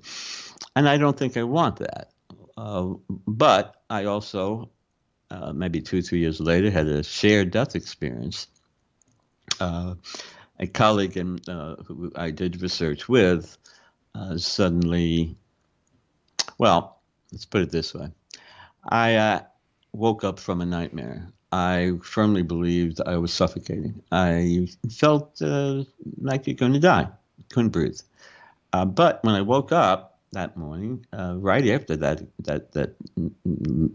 call it a lucid dream, I knew my friend had died. I knew it. And knowing this, it's called that consciousness, gut feeling, whatever you want. I knew it. Just like a predator may, or an animal may know there's a predator about, not even seeing, hearing it, just knowing. And we could learn from their brains, by the way. It gets to ESP. We could touch upon that. Learn from our, by their behavior, possibly. Yeah, I found out she died that morning. Okay, shared death experience. And I wrote the book, Life After Death, an analysis of the evidence. Not surprising, huh? A little curious, right? Yeah. And then I had I won't go into detail, I had a Kundalini-like thing. Very cool. Very, very cool. Very cool. Yeah. Well, at the time, it was knocks your socks off. And again, coffee doesn't taste the way you normally have it the next morning. So let alone everything else. But that aside, it's all good, real good. And that led me to write Unseen Forces, the last book, The Integration of Science, Reality, and You, which, by the way, the documentary in part is it's conceptualized on. That's what got Dave's interest. And we took it from there, and how it evolves is another story. But we are again in the process of just beginning interviews, and we need to. We do it with no money, and we need support, obviously. And I'm learning about the film business, and one thing that's quite clear: you gotta ask for money if you're in the film business. I hate that. So am I asking for money? Well, no, I'm acting like a producer. Okay. I'm doing my job. But look, you know what I'm doing? You know what I'm talking to here? I'm talking to the guy that maybe has another 6 months to a year, 97 years old, resonates with all of this jazz and the documentary, and has real deep pockets. And is willing to put it to some good use. We have to travel America, of course, to interview these many people, and it's certainly not cheap. Ideally, one person, 3 people can do it. Please, we're not asking you for money. We're looking really for that. If you want to give it to it, we're not going to turn it down. Go. We think to a good cause, and thank you in advance for considering it. That's very kind of you to do so, for whoever may. But nevertheless, it's an awkward aspect of the business, but it's the way it goes. It simply is the nature of the beast. So we're looking at organizations, obviously. But look, let's get back on task, please. There's two, and you clearly defined this earlier. I couldn't agree with you more.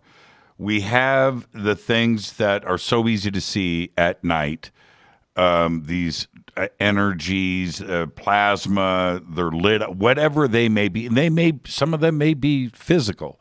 But then there's the daylight stuff where there's no plasma involved, where there's an obvious physicality to these sightings. I have seen them myself.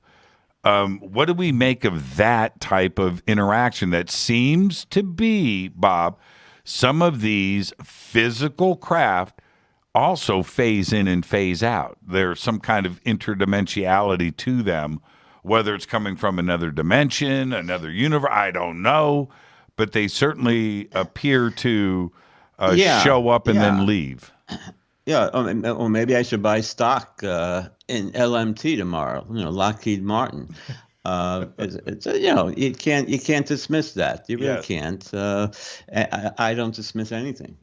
And to say definitely yes, definitely no, it's inappropriate. But in order to understand what governs and regulates this phenomenon, whatever you want to call it, the obvious complex physical, kinematic, phenomenological, but also the non-physical, the subjective. There is the paranormal aspect to it. There is the transpersonal experience after it. People are changed by it, and when something alters one's reality to such a dramatic way, it's obviously a real experience, but it's symptomatic, certainly, of something that's profound and unexplainable, but way beyond the customary, where it is so bizarre that your concept of reality is altered seriously to the point where you don't feel like you're as important anymore. There is a bigger picture to life. You're not the center of the universe, right? There's ego dissolution, ontological shock, as it's sometimes described, and maybe we should all experience some of that if it's going to make us a little bit more humane. And that's what some of the data is telling us, that people who do have these kinds of peak experiences, again, have a positive transformative background or outcome in their behavior. It's like psychoactive drugs. There's a recent study at Johns Hopkins University. They give the 50 atheists microdoses of psilocybin, and I forget the exact number, but 44% or so actually believed firmly in a supreme being post psilocybin. Now, drug or not, if something is going to be given to you externally and going to alter your viewpoint on something so profound as that, what does that say? Can a drug really do that? Or are you actually experiencing an alternate reality whereby the experience is so real that it has more than a minimal impression on your belief system? Right. It's real, and it becomes an internal subjective part that you can't let go.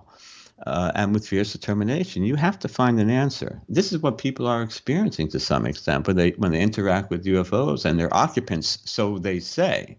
What they're experiencing, who knows?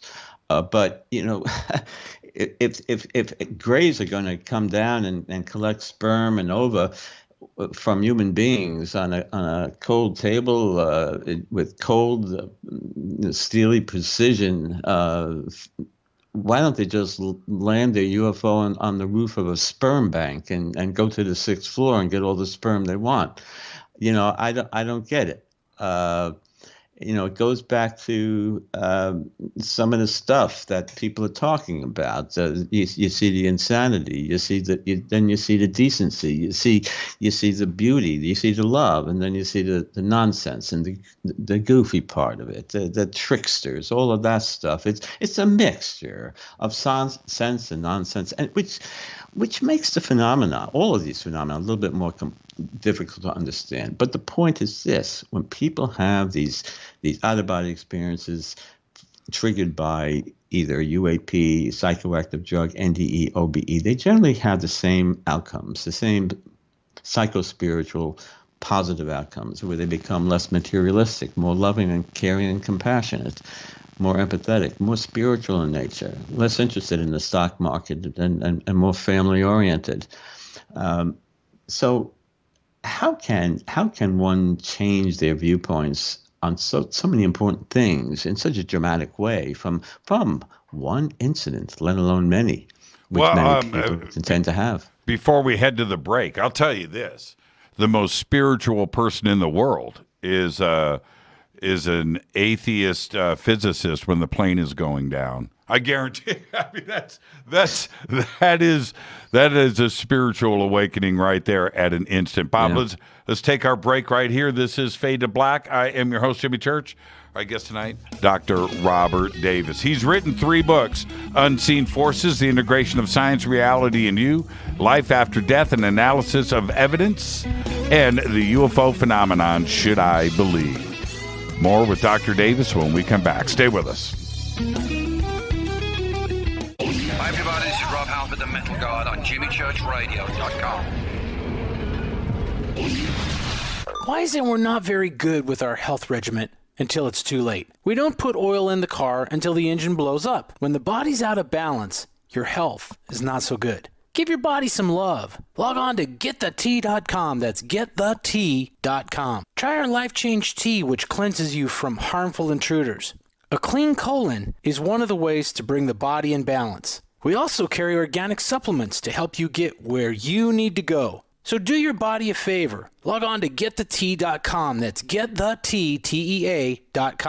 You can even visit our sales page to save some dough. Does anybody call money dough anymore? Anyway, if you're looking for short, helpful health tips, go to YouTube and punch in Health Matters Now. That's Health Matters Now. So, log on to GetTheT.com, shop, get balanced, then learn some cool tips at Health Matters Now. You'll be glad you did. That's GetTheT.com.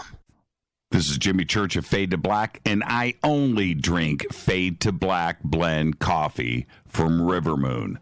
Just click on the River Moon Coffee banner at JimmyChurchRadio.com. Promo code F2B Blend.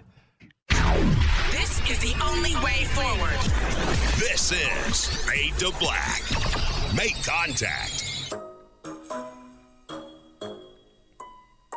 When you're in the house for longer periods of time, you can see them flying or running across the floor. Ooh, yuck. They're unhealthy, gross, and disgusting. Bugs. I loathe bugs. We keep a clean home, but occasionally bugs show up. Well, I found something that is tougher than bugs. Orange Guard. On contact, it kills hidden bugs, including ants, roaches, and fleas. Plus, Orange Guard is a residual repellent. All of the ingredients of Orange Guard are on the FDA generally recognized as safe list. Orange Guard may be used around food, humans, and pets. It comes with a 30-day money-back guarantee. Orange Guard. Available at orangeguard.com, Whole Foods, and Ace Hardware.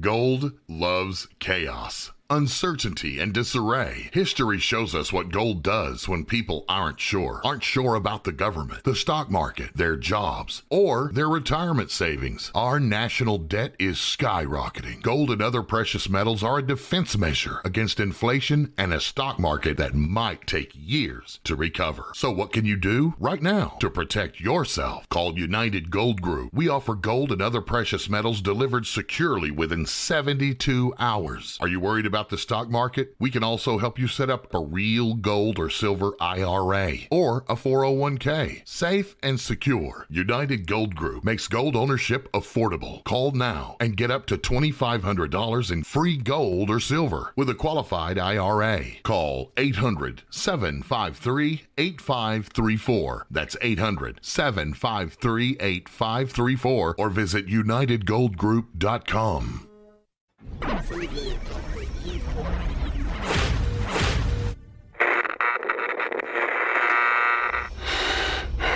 You want to know a secret? I love ponies. I really love ponies. I'm serious. I couldn't stay sane without ponies to brush. Why fade to black? Because you never got that pony, damn it. This is Fade to Black with Jimmy Church on the Game Changer Radio Network.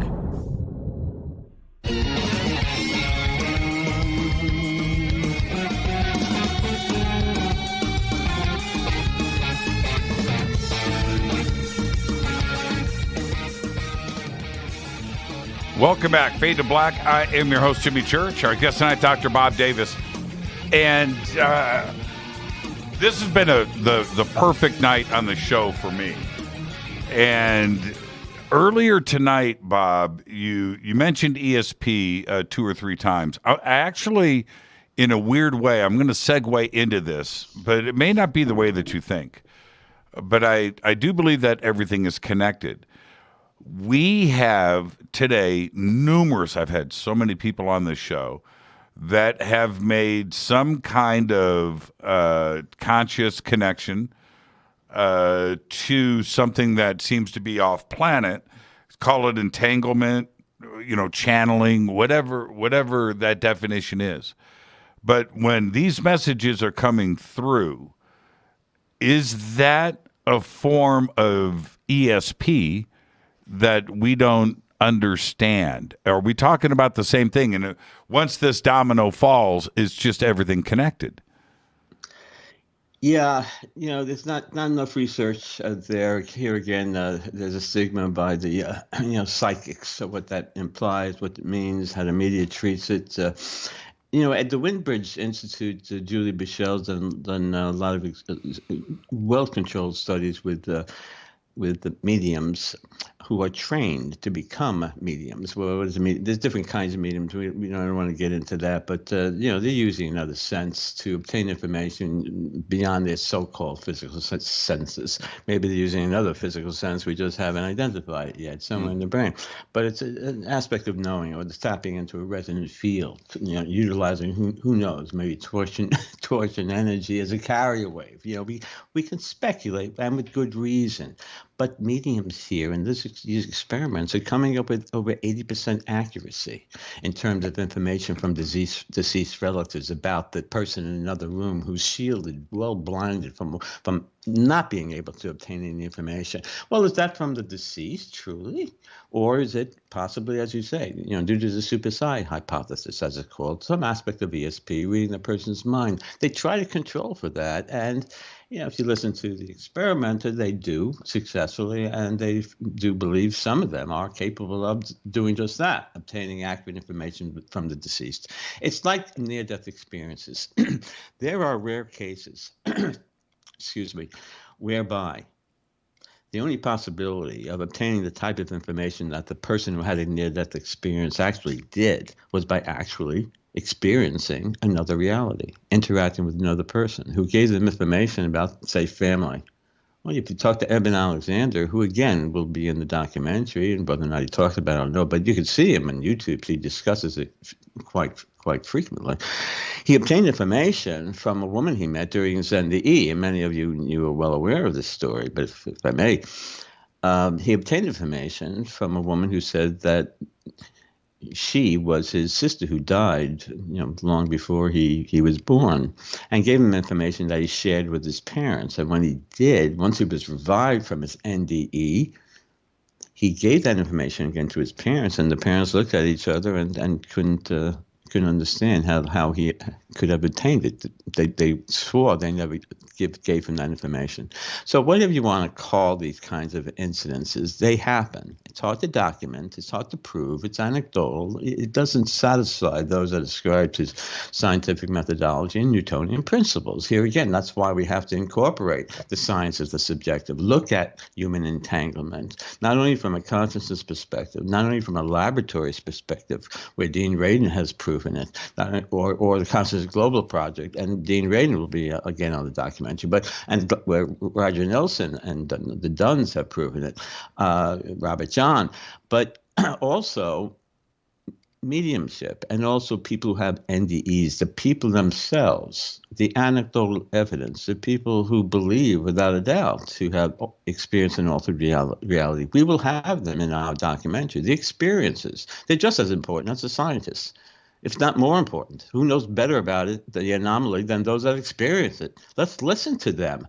We need to better understand how to do qualitative research, to better understand the essence truly of what they truly experience, because language doesn't get at it. It doesn't accurately describe altered perceptions or distortions of time and space that they all report. And that's ascribed by quantum mechanics, and not Newtonian principles. So that's why it's regarded as hearsay, anecdotal, not to be taken seriously, a brain glitch, psychosis, whatever. No, the evidence is there. It's subtle, but it's real. If you got to look hard, you got to write 3 books like a nerd who I am, looking at near-death experiences, OBEs, all the evidence, consciousness, quantum mechanics, everything, integrating it into a coherent whole. Not that I'm right. This is just what I'm doing. It's you guys to figure it out. Here it is. Throw it away. Don't watch. Don't sponsor it. Don't give it 2 cents. That's up to you, and that's your right. We grant you free will, of course. This is wild stuff, and I'm sure not all of it is going to be proven to be valid in the future. But I bet a lot of it will be. And that alone is significant right then and there. And that's why we need to incorporate the science of the subjective, the essence of the experience, and to incorporate it with the physical to better understand what an overarching science or a concept of true reality is, where the subjective and the physical is integrated into a coherent whole. And we see that clearly must be the case. Otherwise it's just notes on a page without the music. It's just people who make movies. You take bits and pieces from interviews, you weave it with music. They could exist in a camera or on some technology. It takes someone creative to make music, to make it entertaining, to make it meaningful. And it's rare. But that's the subjective, the science of the subjective. What is it that does that? We don't understand that, nor do we incorporate it in our understanding of reality. If people are saying that they're interacting with the light phenomena of some type, they're interacting with these beings, they're proven to be sane, and that needs to be done too. Why is it? Because they need to be treated appropriately if they're not. And the point is, these experiences are valid, not inconsistent, but they're valid and highly meaningful and largely ignored.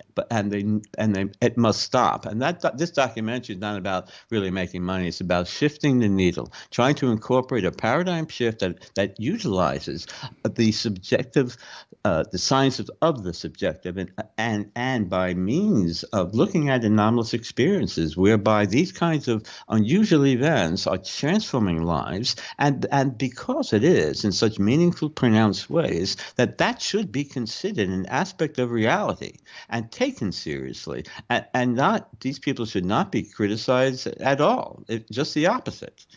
It made them to be better humans, and we could learn from them. From their experience. Yeah. Do you feel that it's also, we don't have words that are defined correctly to speak about any of this phenomena? It's a communication that's very thing. True, and that's one of the problems. Right. The language fails us in that regard. Because we often don't know what we're talking about. When everybody uses the term consciousness, and nobody knows what that means. But what else do we have? So we use it, and it means a million different things. And nevertheless, but look, people have all of these experiences, and what do they all say? My displacements were subject to my will. I zoom in and out with my vision. I see everywhere at once, except I see inside a tree. All of that stuff. Time doesn't exist. On the other side, time that there's another reality. There's a different space. Colors are more vibrant, and it's other beings, and all of that stuff that we hear. Okay, why are they all saying that? Quantum physics explains some of that. Explains some of those distortions in perception, but that doesn't do me any good unless you experience it. It's like love. Exactly. I have a friend that doesn't know what love is. So you got to experience it to know it. And I got experience. I don't want to. I'm not looking forward towards an MDE anytime soon. But in order to know what these people mean, past, present, and future exist simultaneously. It's like being able to throw a ball, two different balls simultaneously to one person at the same time. That's a law of superposition. Go figure that one out. But physics explains that. This is the world. Welcome to the world of quantum physics. Right. Quantum. We know electrons, photons. They all behave like this, and we're composed of it. And maybe that's why one reason why we act like subatomic particles in many ways. It's why too. Look, we're interconnected with everything. Just look at this human resonance. The geomagnetic resonance of planet Earth is 8 degrees, right? We know that. And we also know what? We know that alpha wave in the brain, a theta wave in the brain. And, once you close your eyes, you go into alpha wave automatically. And soon thereafter, it's theta wave. It's around 8 hertz. 8 hertz human resonance, electromagnetic. And see how late it is? You're doing great. I really, no, I'm not complaining. No, you're on a roll, Bob. You're on a roll. No, but water, the electromagnetic resonance of water is 8 hertz. We're connected. Why not? Did we evolve planet Earth? Our brain is darn good at understanding our physical world. It should be. It came out of the primordial soup. At least that's what the materials will tell you. Maybe it did, maybe it didn't, but it's got to do that. But that's all it does. It impedes our ability to see true reality. It may very well do that. Impede our ability. What about ayahuasca? Eyes, ears, and other things. That's it. Ayahuasca. Well, yeah. Well, I'm tempted to do these. Everybody microdosing psilocybin. I'm tempted. I'm reluctant, though. I don't want to play around with brain chemistry to begin with. It's too dicey, right? I did that too much as a teenager in Central Park back in the 60s. I don't want to go there, right? If you can see Jimmy, he's bent over, cracking up. You got to see Jimmy. I got to take a picture. Anyway. What's so fascinating with me about ayahuasca and DMT in general? First off, DMT is produced naturally in our brain anyway, but the experiences from those that talk about where they go and what they have seen clearly is it's a parallel world. It's another dimension that is as physical as you and I right now. There is something to that is being introduced and not being studied by science. If you want to be a string theorist or some quantum theoretical physicist and try to convince me about 11 dimensions or, the multiverse, the science should be focusing on ayahuasca and what is happening there. Well, like paradigm shifts, it takes a slow time to make any meaningful progress.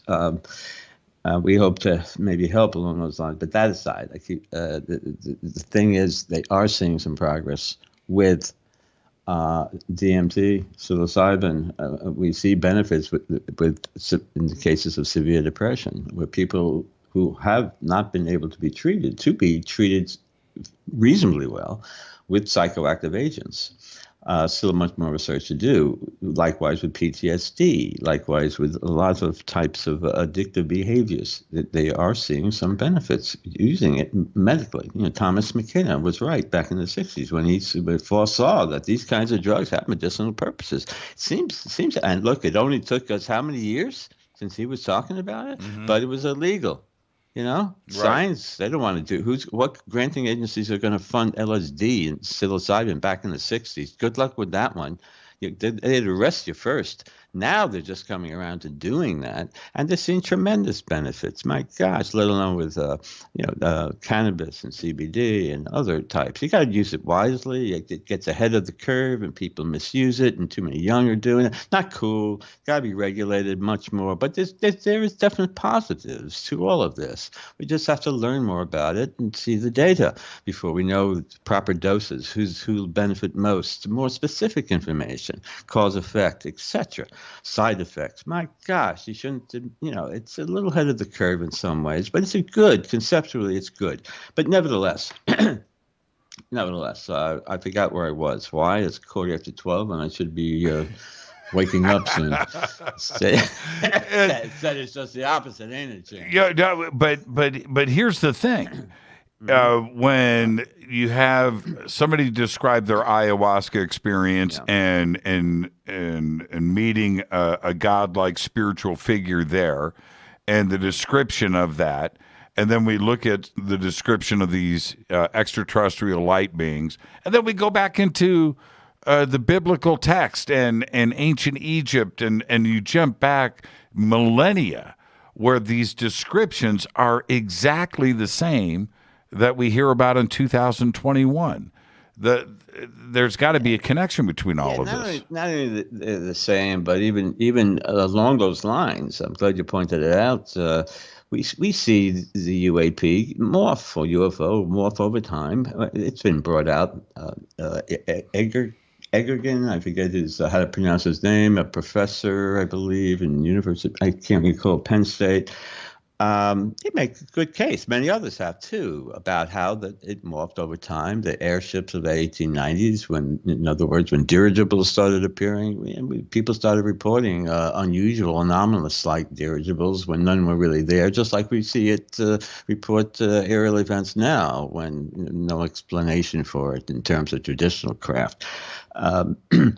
And then we get the Foo Fighters in World War II, and it morphs into contactees in the 50s, and then Betty and Barney Hill, and abduction started about, and then what?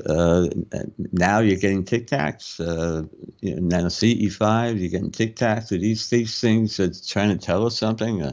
I don't know. People come up with different theories along those lines, and it sounds plausible.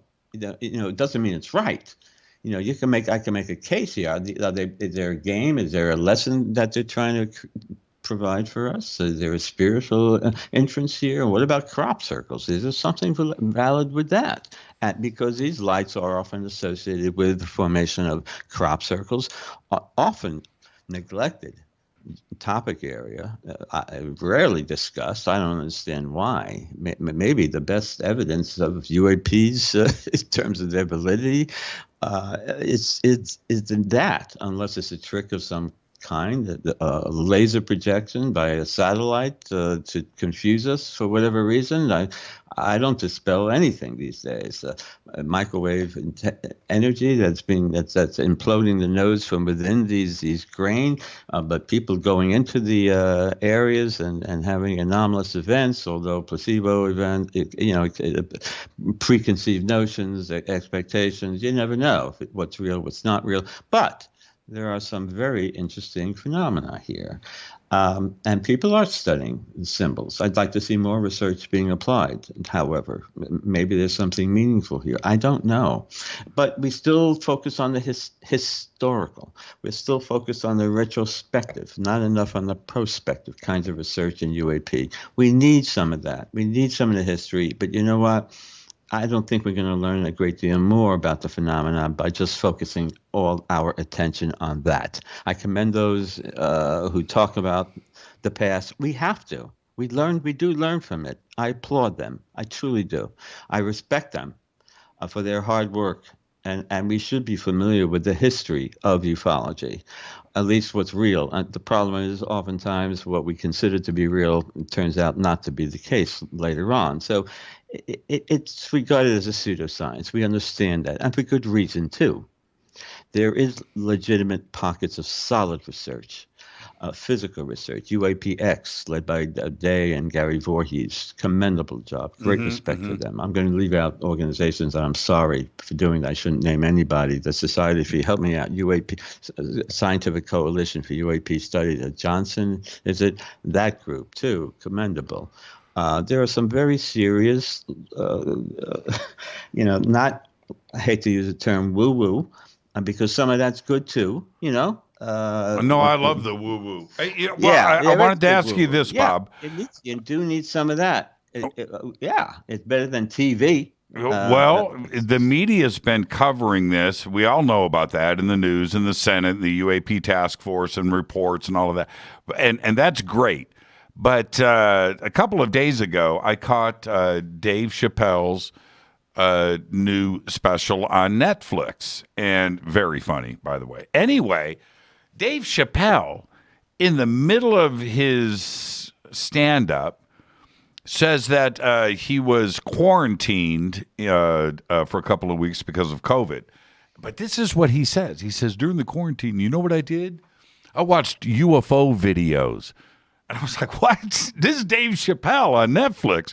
And he goes, UFOs are here, man. They're real. And I was just, what? And I thought to myself, we've definitely, this is like the Rubicon, right? This is it. We've crossed the line where it's okay to have Tucker Carlson, but when you have, Dave Chappelle on a Netflix special saying he's reaching out to a whole other audience. Well, you know what it's like? Yeah, very good point. You know what it reminds me of? In a raging bull market, when they're talking nothing but buying XYZ stock at a party, at the Ritz-Carlton, everybody jumps on board.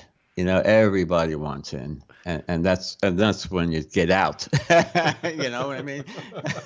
So I wouldn't listen to Dave Chappelle. Stick to the jokes. It was great though. And it's and for me, it seems that when you get into the real popular culture, when you're into real our community is safe. We can talk about this all day long. I can speak about this with you all day long. But when it ventures out onto a Netflix special, reaching around the world, something is going on, Bob. Well, here again. There are some obviously very fine videos, documentaries, films, of course. There are just the opposite ones, too, as well-intentioned as they may be. There's meaning in everything that's done, something positive, some negative. We hope to make one great film that has a resident bond, let's say, with a lot of people. But we need help, and we want to thank you very much for what you've done to help support us and have me on this platform and to share my thoughts about what we attempt to accomplish. But That's the point. You do it, other people too, by discussing it. The woo-woo and likewise. There's truth in woo-woo. And sometimes it's glamorized to some extent, mediaized, whatever you want to call it. And that's fine. That's wonderful, as long as it helps to wake people up and not mislead them down the wrong path for whatever reason. Be objective and don't ignore, please, the physical and non-physical aspects of reality, because I think we do see evidence of that all over. The fabric of our universe is certainly both. Thank you so much, Bob. And I want everybody, I've got the links up for BobDavisSpeaks.com, and just scroll down on the homepage, right? It's right there, is the Consciousness Connection trailer. Check that out. And then right below that is the Consciousness Connection film GoFundMe.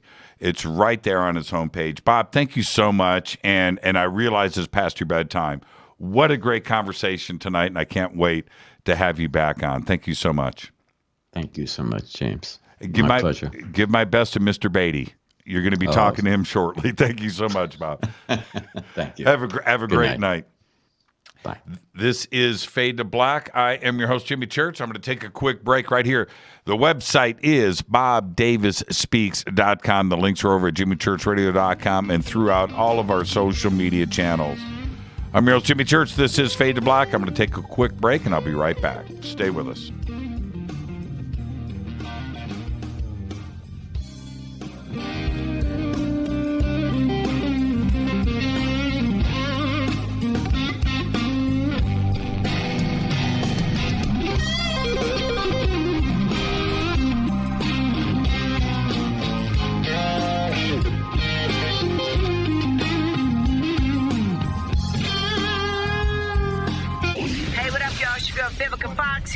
You are listening to my boy, Jimmy Church, on JimmyChurchRadio.com.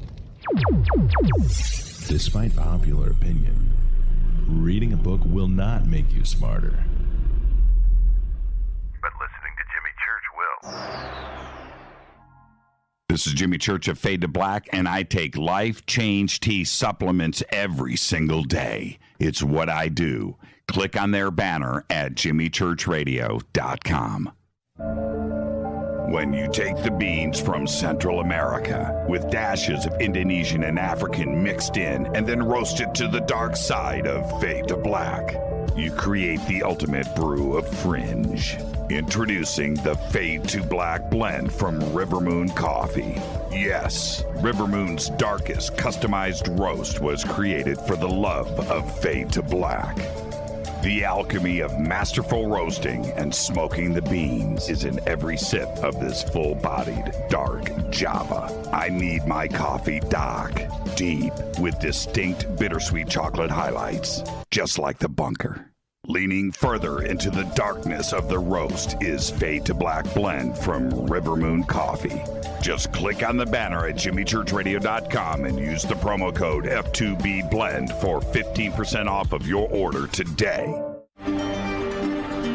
This is Billy Carson with ForbiddenKnowledge.tv. Forbidden Knowledge TV has just reached its 1-year anniversary. That's right, 1 year. And as a show of appreciation, we are giving all new subscribers a free 30-day trial of ForbiddenKnowledge.tv. That's 30 days to binge watch thousands of movies, documentaries, conferences, workshops, lectures, yoga classes, meditation courses, and so much more. So log on to ForbiddenKnowledge.tv from your computer or mobile device, or get the Forbidden Knowledge TV app on Apple TV, Roku, Amazon, iTunes, or Google Play today, and use coupon code 30daysfree. That's coupon code 30daysfree on ForbiddenKnowledge.tv today. Are you intrigued by Paranormal Talk Radio? You'll love the new Paranormal Radio app from TalkStream Live. You'll find a great selection of talk shows covering UFOs, ghosts, strange phenomena, and much more. Download the Paranormal Radio app now and start listening to the very best in paranormal talk entertainment, including the network you're listening to right now. the Paranormal Radio app, free in Google Play and the iOS App Store.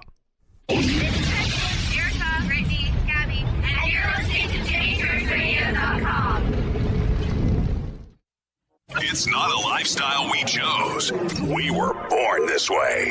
This is KJCR at JimmyChurchRadio.com.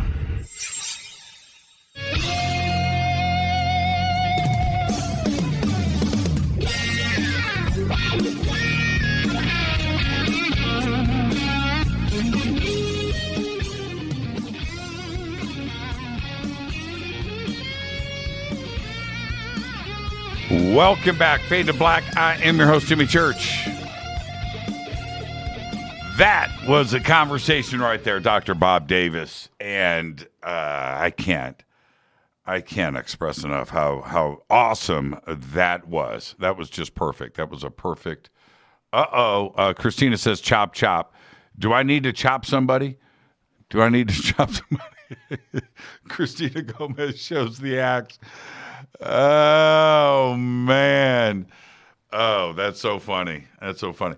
Christina Gomez shows the axe. Yeah, Christina, go ahead. You have my permission. I don't know which direction you're swinging that, but just go ahead. You've got my permission. Whatever you need to do. Oh, man. So much to unpack from that conversation. And, the thing is, and Bob said it so many times tonight, but it's the truth. Science needs to get this figured out. They need to stop with the hesitancy of discussing consciousness, and that's and our reality. You got to stop with that. How many times on the show have I said, "Hey, if you are a physicist and you want to talk to me about multi-world, multiverse, parallel worlds, entanglement, the slit experiment. You want to discuss extra dimensions. You want you want me to be on board with all of that, and I get the reasons why. And you don't want to talk about consciousness, right? Where they immediately, I can't tell you how many times I have heard a physicist, especially with an interviewer, where the conversation's going where it's going, and it's going right towards consciousness. It's going right there. It's going right woo. And the interviewer is going to do the right thing and bring it up. And the immediate shutdown that happens. It's fascinating to me. It's so predictable. You can hear it coming a mile away. You can feel, and it's just right there. It's amazing to me. It's just like, just stop. We need to just start examining this. And so there you go. All right, I've opened up the phone line, 747-228-2051, 747-228-2051. I can't, it's like this. I'm fascinated with physics. I'm fascinated with astrophysics. I'm fascinated with the universe. Fascinated with electromagnetic energy and what propels things and gravity waves and all of this, and the magic, the pure magic of how I'm just going to use the creation of stars, creation of the universe. I'm not even getting to us, but the magic that is involved for a bunch of gases to just combine, gravity takes over, and a star is created. That to me is the most fascinating, and that isn't, I think it's by design. I just do. There isn't another way to explain any of that. Fascinated with it. And so as I listen to these explanations, of which I listened to them all, of course, the Big Bang, but the creation of planetary systems and star systems and planets, and you listen to the explanations, and nobody's on the same page, by the way, nobody. But you listen to this over and over again, and you walk away from it going, that's not by chance. It's not. It simply can't be.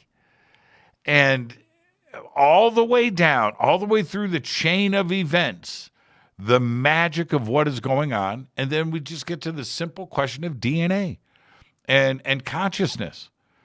How did we get to this point where particles combine perfectly into DNA? Just stop with that. There is something going on. There is something going on. Now, 747-228-2051. 747-228-2051. And I wanted to share something with everybody. And a few weeks ago, we got into a crystal conversation. Crystals on the show. And before I go here or before I go there, that part of it doesn't really matter. But Triscale reached out and said, Jimmy, take your pick. And your birthday's coming up. And I would like to gift you one of these skulls. And I did. I picked out the cool one. Well, Triscale sent it. And this was the skull that I picked out. Look at this. Thank you, Triscale. Look at this gem. Absolutely perfect. And I couldn't believe it. And sitting here in the bunker now, but just absolutely incredible. Now, as if that wasn't enough, thank you, Triscale. I know you're listening and maybe even watching right now. Thank you. But that's just where it starts. Triscale also sent this. Look at this. Just incredible. Lisa Frith is sitting next to me as I'm opening gifts. And I don't think anybody knows skulls and crystals better than Lisa Frith. Carolyn Ford is up there and so forth. Lisa just absolutely lost her mind. But look at this. I mean, insanely beautiful. Thank you, Triscale. But it doesn't end there. All right? I just have to give props. Check this out.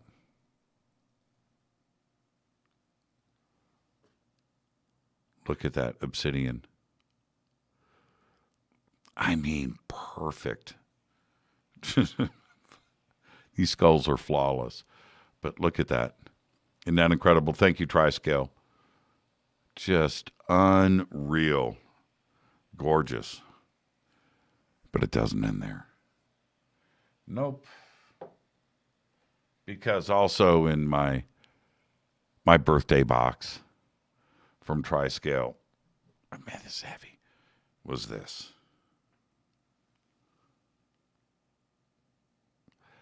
And I can't, to see this in person, this is green quartz. Look at that. Heavy. Triscale. Look at that. Happy birthday to me. Thank you, Triscale. Green quartz.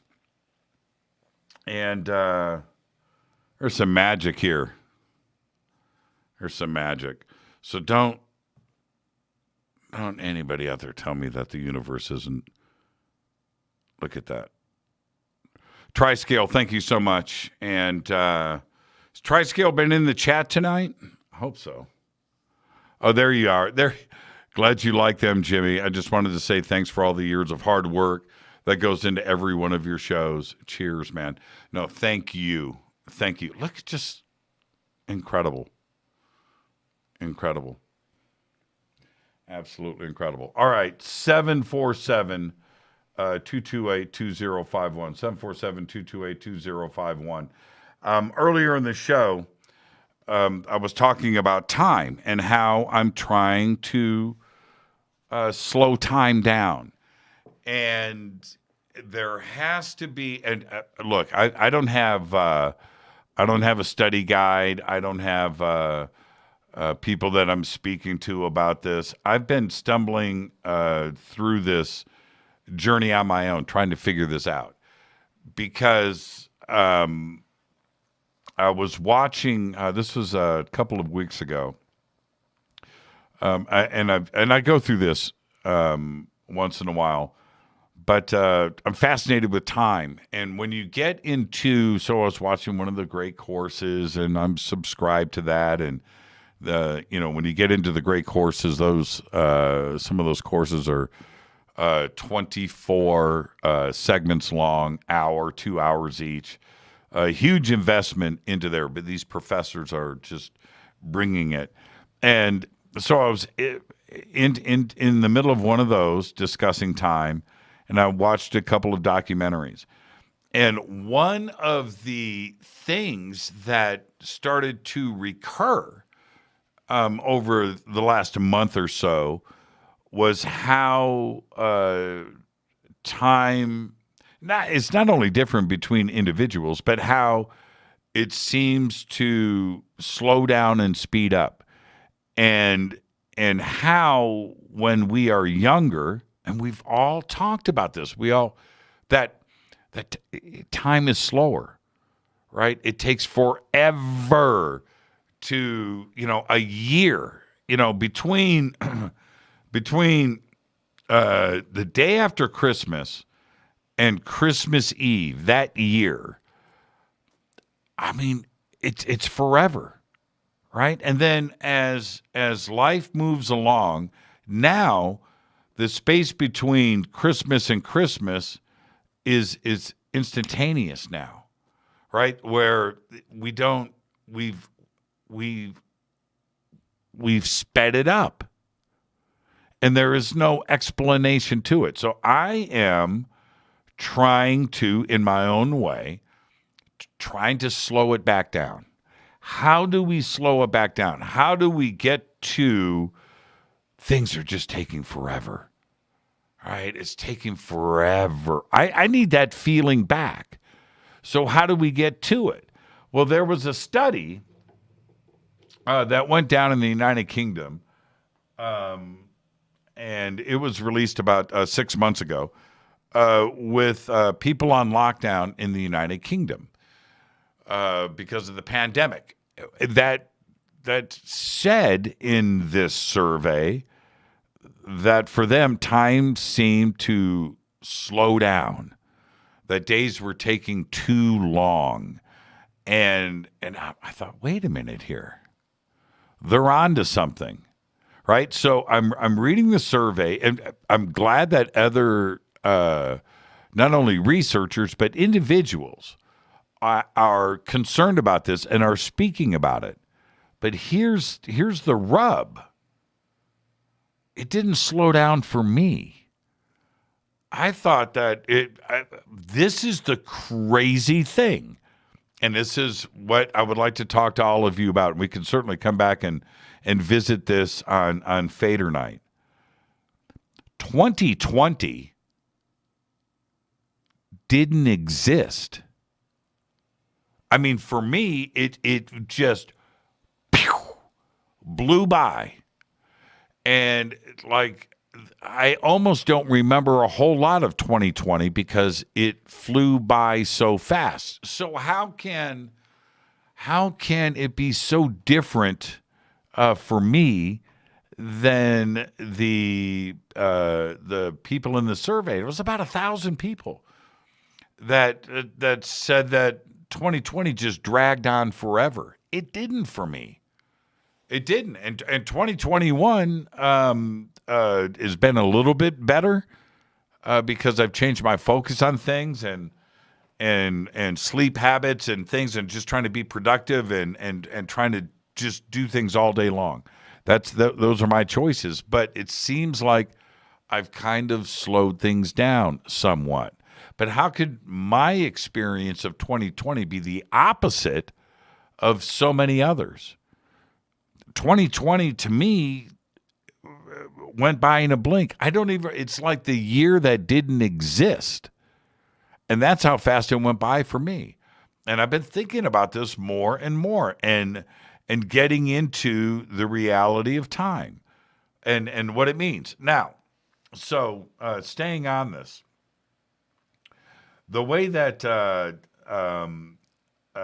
Einstein approached this, and which is space-time. And if I hear space-time one more time, I just said time 3 times in 10 seconds. Space-time. And so physicists and science and researchers will bring up space-time and how it was now the added, we have 3 dimensions, right? And length, width, height, and then adding time into it, and then the fabric of space, and Einstein created space-time. I'm not all into that.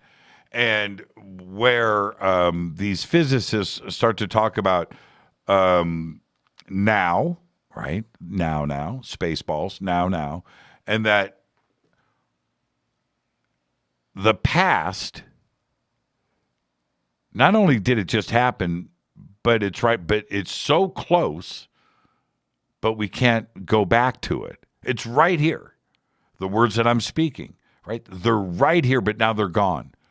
And although physics and science will say that traveling to the future is easy, it is.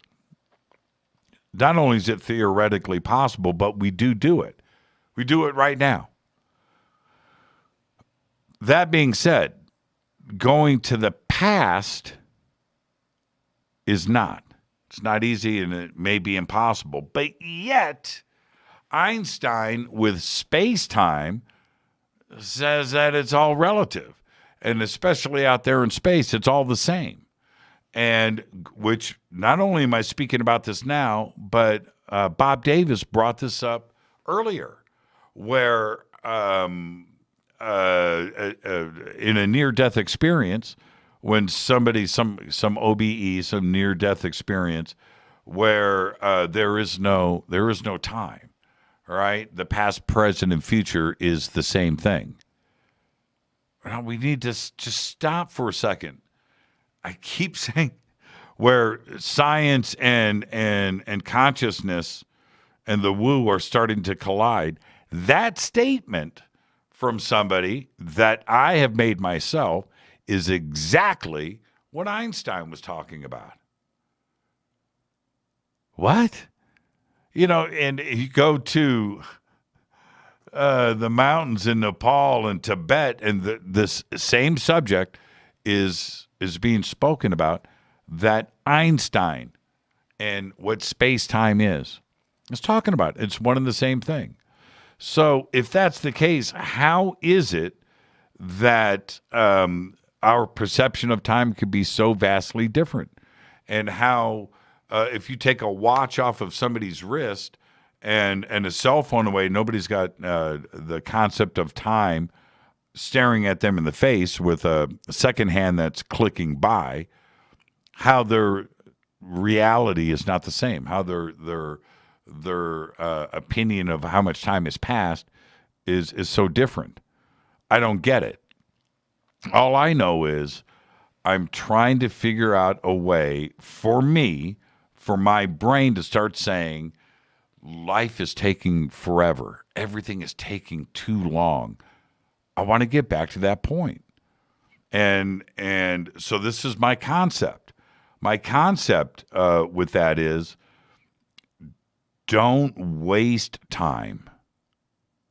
Don't waste time.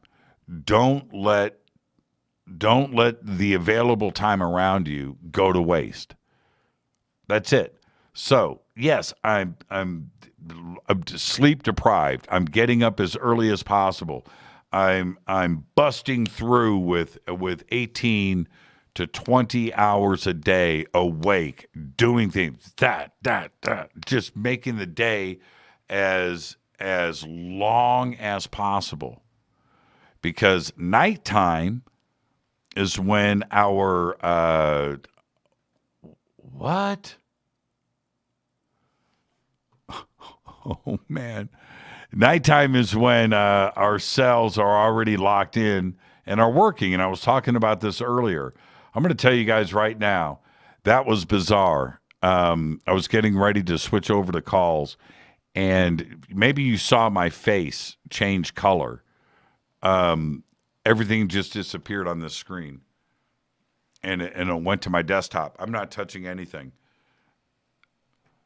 So I feel bad for everybody. Oh, man. All right. With that, now that my phone system just went down and I was getting, after that long rant, I wanted to get back to your thoughts on time.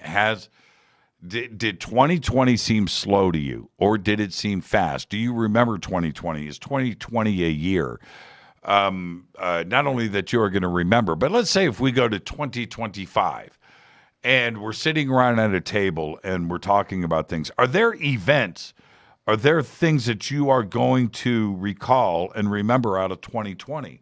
For me, it's weird. It's like 2020 didn't exist. And I have gone back, this has got to be a chapter in my book. It has to be.